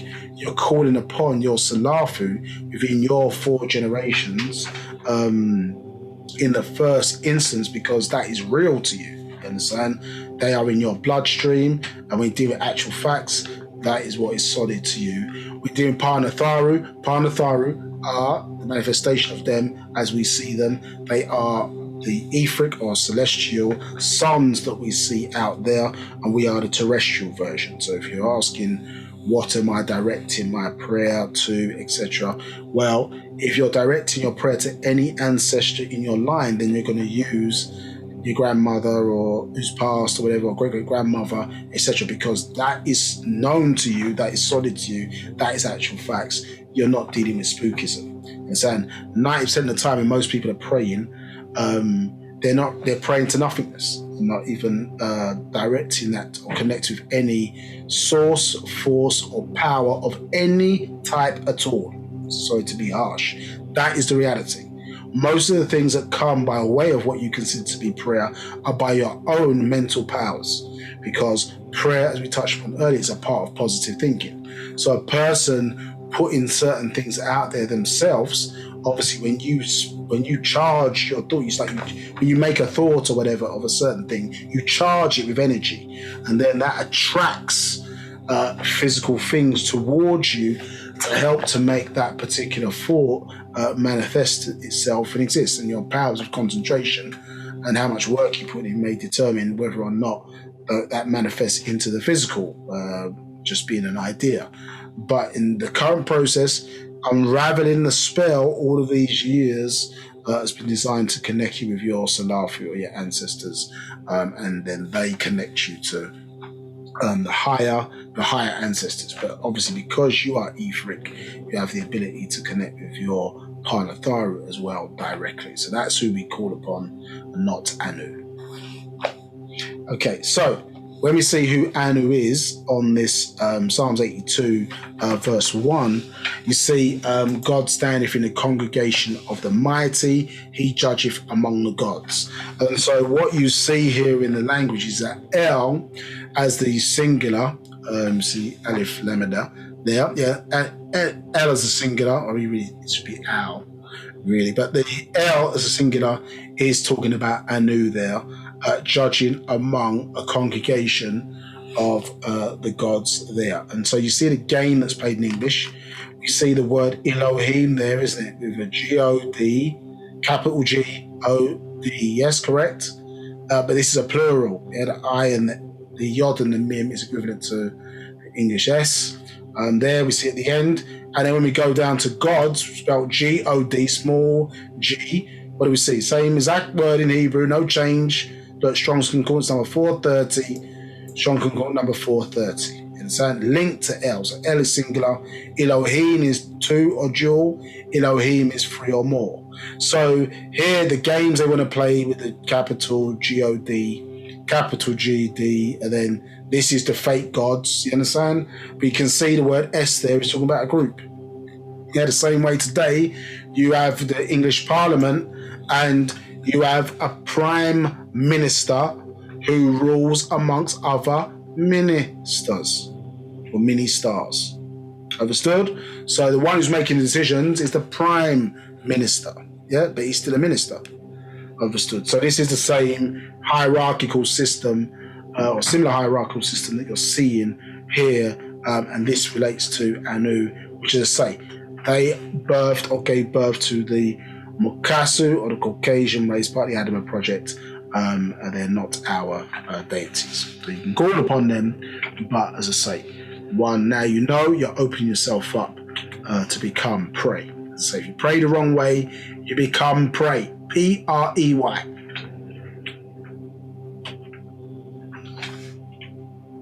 Now, obviously in Revelation chapter 19, verse 16, which I think we've shown this many times before, but again, you see it articulated in the book there, very powerful verse. So for those that don't understand that the Bible, has a first and second testament, and the Quran being the third testament, is nothing more than an extraterrestrial menu book. You understand? So this was the uncovering. I think somebody asked a question, about the seventh seal.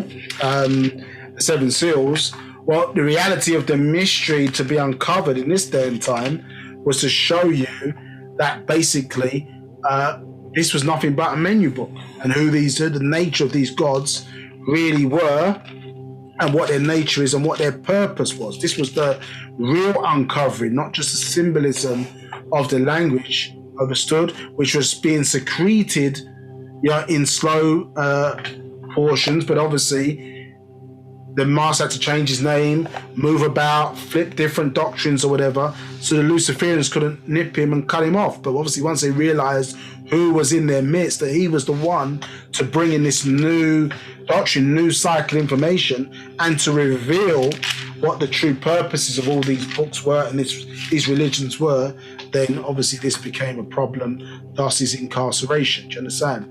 The doctrine is under attack, not the man, despite what they say to the contrary with those false charges. You understand? It's the doctrine, obviously, which is that he brought, which is under attack. So we see in Revelation 19, he have on his vesture, on his thigh, a name written, King of Kings, yeah, kinsman, the king, the Vikings, yeah, the king of the kinsmen. Yeah, or the kin red, the red mankind. Understood? Red, Adamites, the word Edom. It means red, in a red and ruddy race. It's not talking about us. The king and the kinsman, the Lord over lords, because the Celtic clans were set up, obviously, to manage, as I say, the distribution, etc., of what was supposed to be, as I say, distribution or collection of food, or collecting of food for the gods. And now, 1917, so I saw an angel stand in the sun, and he cried with a loud voice, saying to all the fowls that fly in the midst of the heaven, come and gather yourselves together unto the great supper of the great God. Remember the master talked many years ago about being saved? The purpose of saving something is so that you can use it later. So the question to the religious, well, what are you being saved for? When the person says, I'm saved. Being saved for what is the next question that should be asked to them. 1918, that ye may eat the flesh of kings and the flesh of captains and the flesh of mighty men and the flesh of horses and of the flesh of them that sit on them and the flesh of all men, yeah, both free and bond, both small and great. So this is quite clear what this rapture into raptor is. And we see that they're in the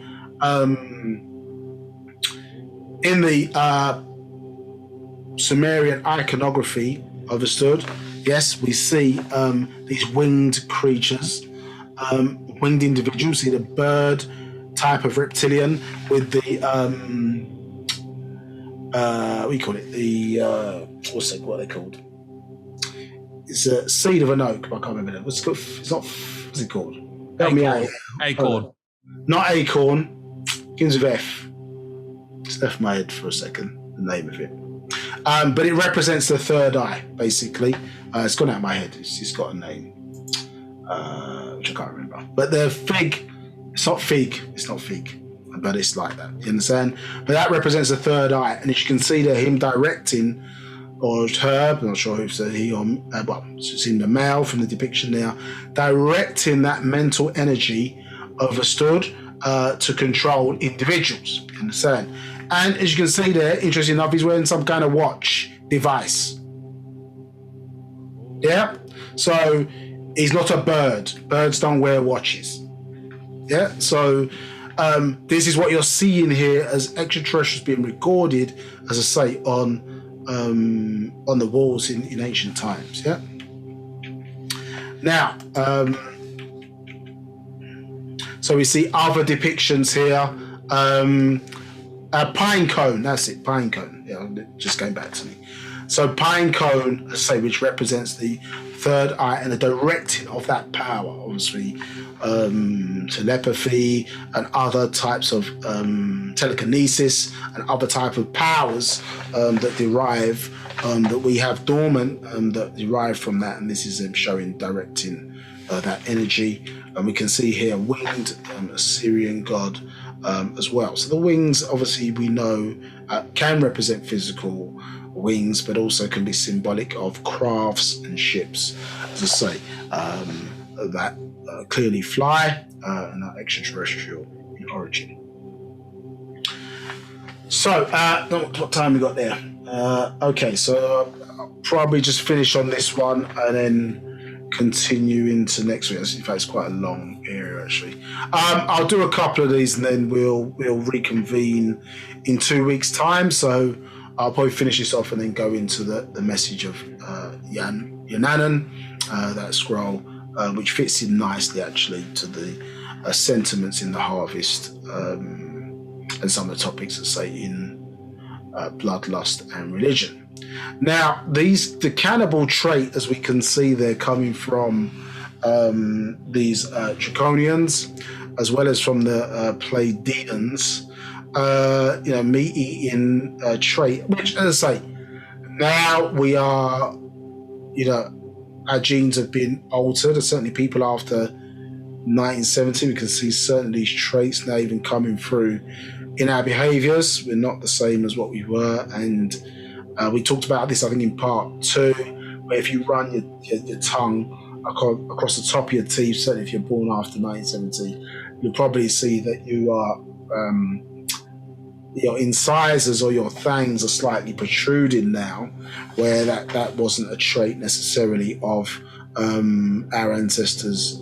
They're probably born pre-1970 in a lot of instances. So us becoming much more carnivorous is why you see our bodies now starting to change and change even forward now as part of this. And you can't say, one time you said to laugh, you watch MasterChef and see none of the food is, none of the food is really cooked to where it should be. You thought a black person can't go on MasterChef because they're going to say everything we cook is going to be overcooked. But nowadays, black people's on this raw, rare steak and all that kind of thing. As we even integrate even more into his society, so it's becoming very difficult for us to differentiate between what's considered to be them and us. And so there's a merging taking place, but not in a particularly good way.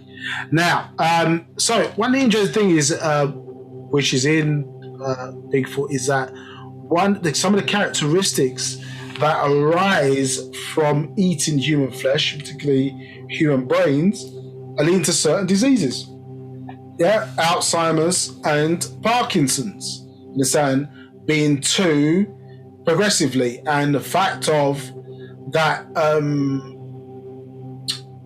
these diseases have arisen from the eating of human flesh, or from human beings eating human flesh. They have the same symptoms as those being engaged in cannibalism. Very interesting sort of finding in this regard.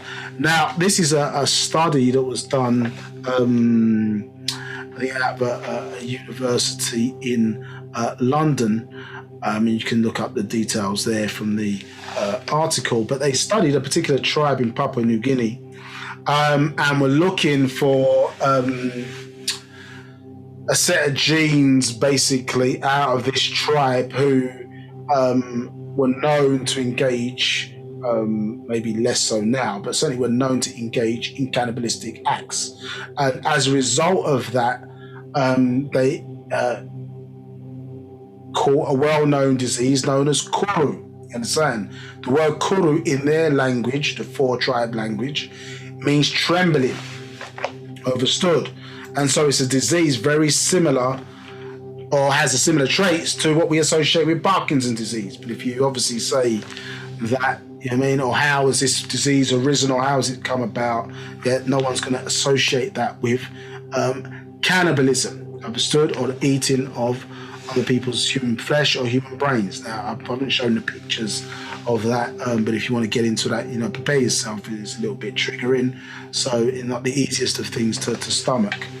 Now, this is from the CDC, in the States, and so prion diseases are related to, I think they classify it as the brain folding, but obviously these are related to diseases where human beings have been found to be eating other human beings. Now, one of the things that they say, interesting enough, you think, well, why are they out there studying this tribe? Because they're looking for this gene to address some of these degenerative brain diseases. So, okay, they say the human equivalent of it is, this CJD, Creutzfeldt-Jakob disease, so, and they say that the equivalent was mad cow disease, correct? So mad cow disease, remember, mad cow disease arose because they were feeding these bovine species in the food chain, England and other places, offal, which is the brains of other animals, the same brains and organs of other animals, obviously to try and, as they say, stir whatever, to stir growth. Nature kicks back and says, hell no. And then we have mad cow disease, which the version of that was this variant CJD, which they're saying here. So CJD is not the cause of brain disease. CJD is the humans eating, obviously, infected cattle. So it's called variant CJD, showing that a form of CJD existed called classic CJD before mad cow disease. Understood? So human beings, somewhere or shape or form, you understand, had got a disease as a result of, as I say, eating other human beings. You understand? So the many secrets, you think you know who's who on the planet Earth, but the reality is these are the secrets and they don't tell you. You understand? Which is why in this day and time, you should cremate, not bury. You understand? Lay waste to your physical structure and body.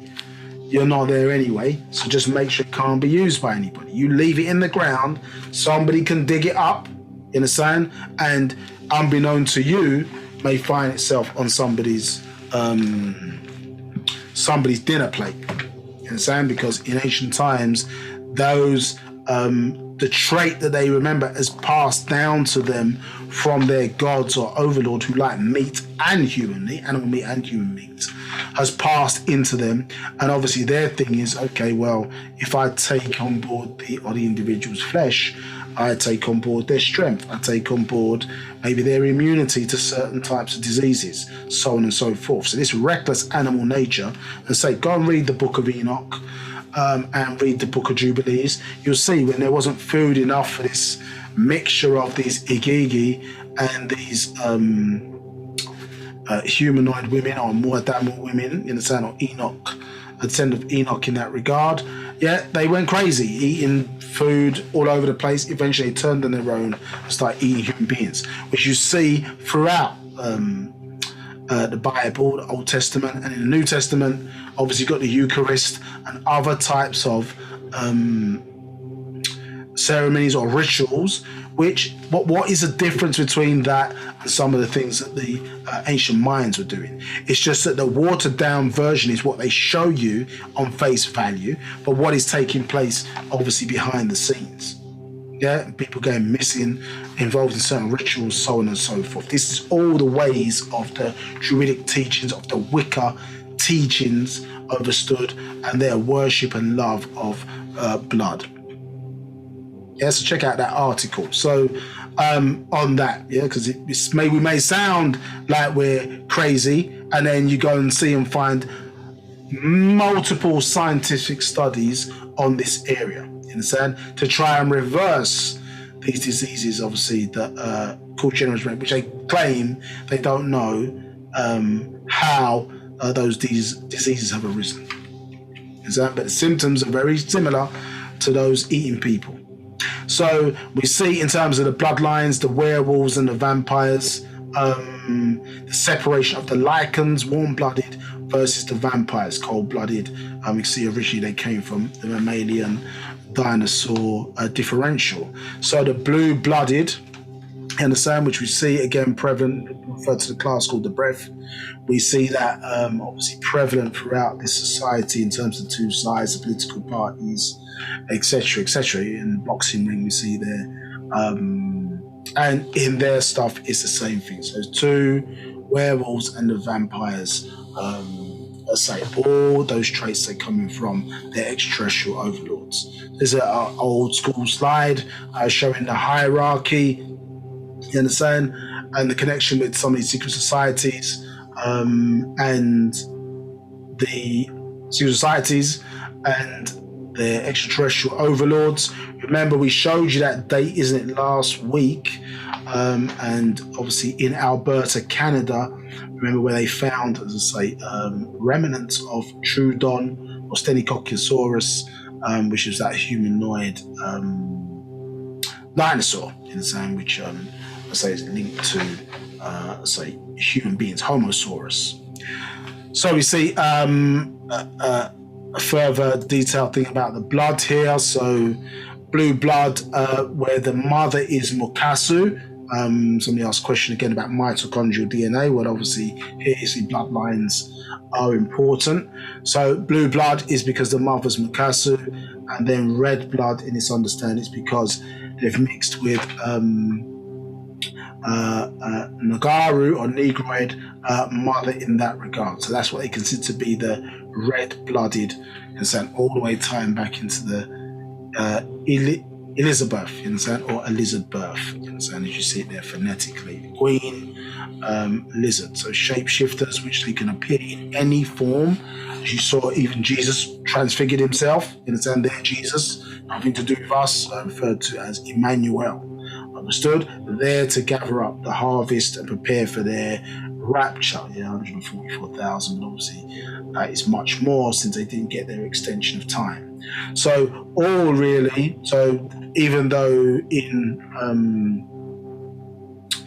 how can we describe it? In this society today, for example, they are one of the most racist tribes or races on the planet. It's the Mukasu or the Caucasian race or whatever, but the higher echelons in these secret societies promote race mixing. You understand? Because obviously they know what they perceive to be what is best for their race. So they propose race mixing, and you can see, as I say, how it is promoted in these societies. Agenda right now, black men, black women are fighting against each other, being at each other at odds.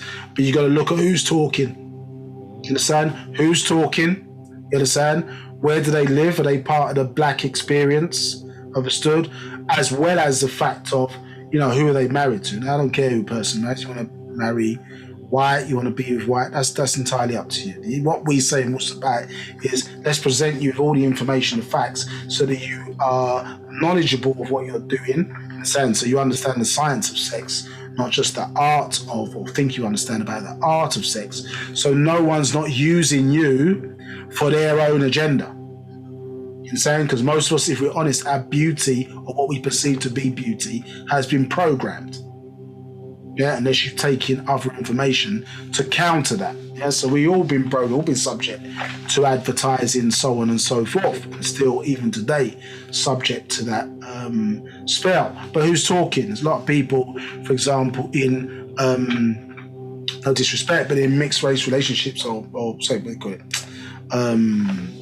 interracial relationships, as you have it, and they're the blackest of blackest. You understand? The Black Lives Matter times, you understand, 20.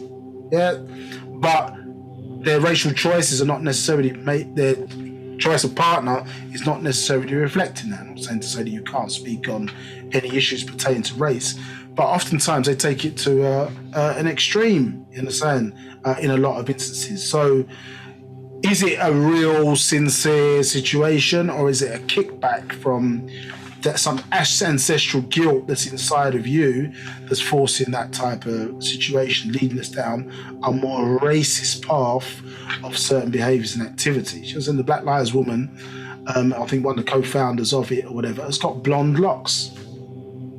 Do we know the significance of blonde hair? When you're talking about where we are and what it relates to and what it means, you understand, in terms of recessive gene traits, etc. So there's a lot of people leading certain things and down a road of black power, so to speak, and you have to question their credentials, you understand, because we're not extremists in that regard. We obviously need to be understand who we are for the progression and potential for the bigger picture. A dysfunctional Africa or dysfunctional Nagaru as a people is not good for the planet or good for the world, and moreover not good for the universe. You understand? So obviously we must be progressive in that way, but we must also watch who is leading these types of agendas. Malcolm X, as great as he's considered to be as an individual, overstood was, he had kind of the reddish, you understand, gingerish type hair, mixed genes there and heritage, and went hard in the paint for the racism, hard in the paint for the racism. As soon as he was accepted by other races on the Sunni Muslim side of things, all that racism that he had melted away. So was he getting hard in the paint because of his intimidation amongst other darker skinned individuals? You understand what I'm saying? So you have to be careful who's leading us down certain paths, because remember, even in this society, the modern day society today, who are the leaders of the different organizations? And these are different organizations often are light skinned, wavy, hair, in and of a certain type of look, leading us down a certain type of pathway.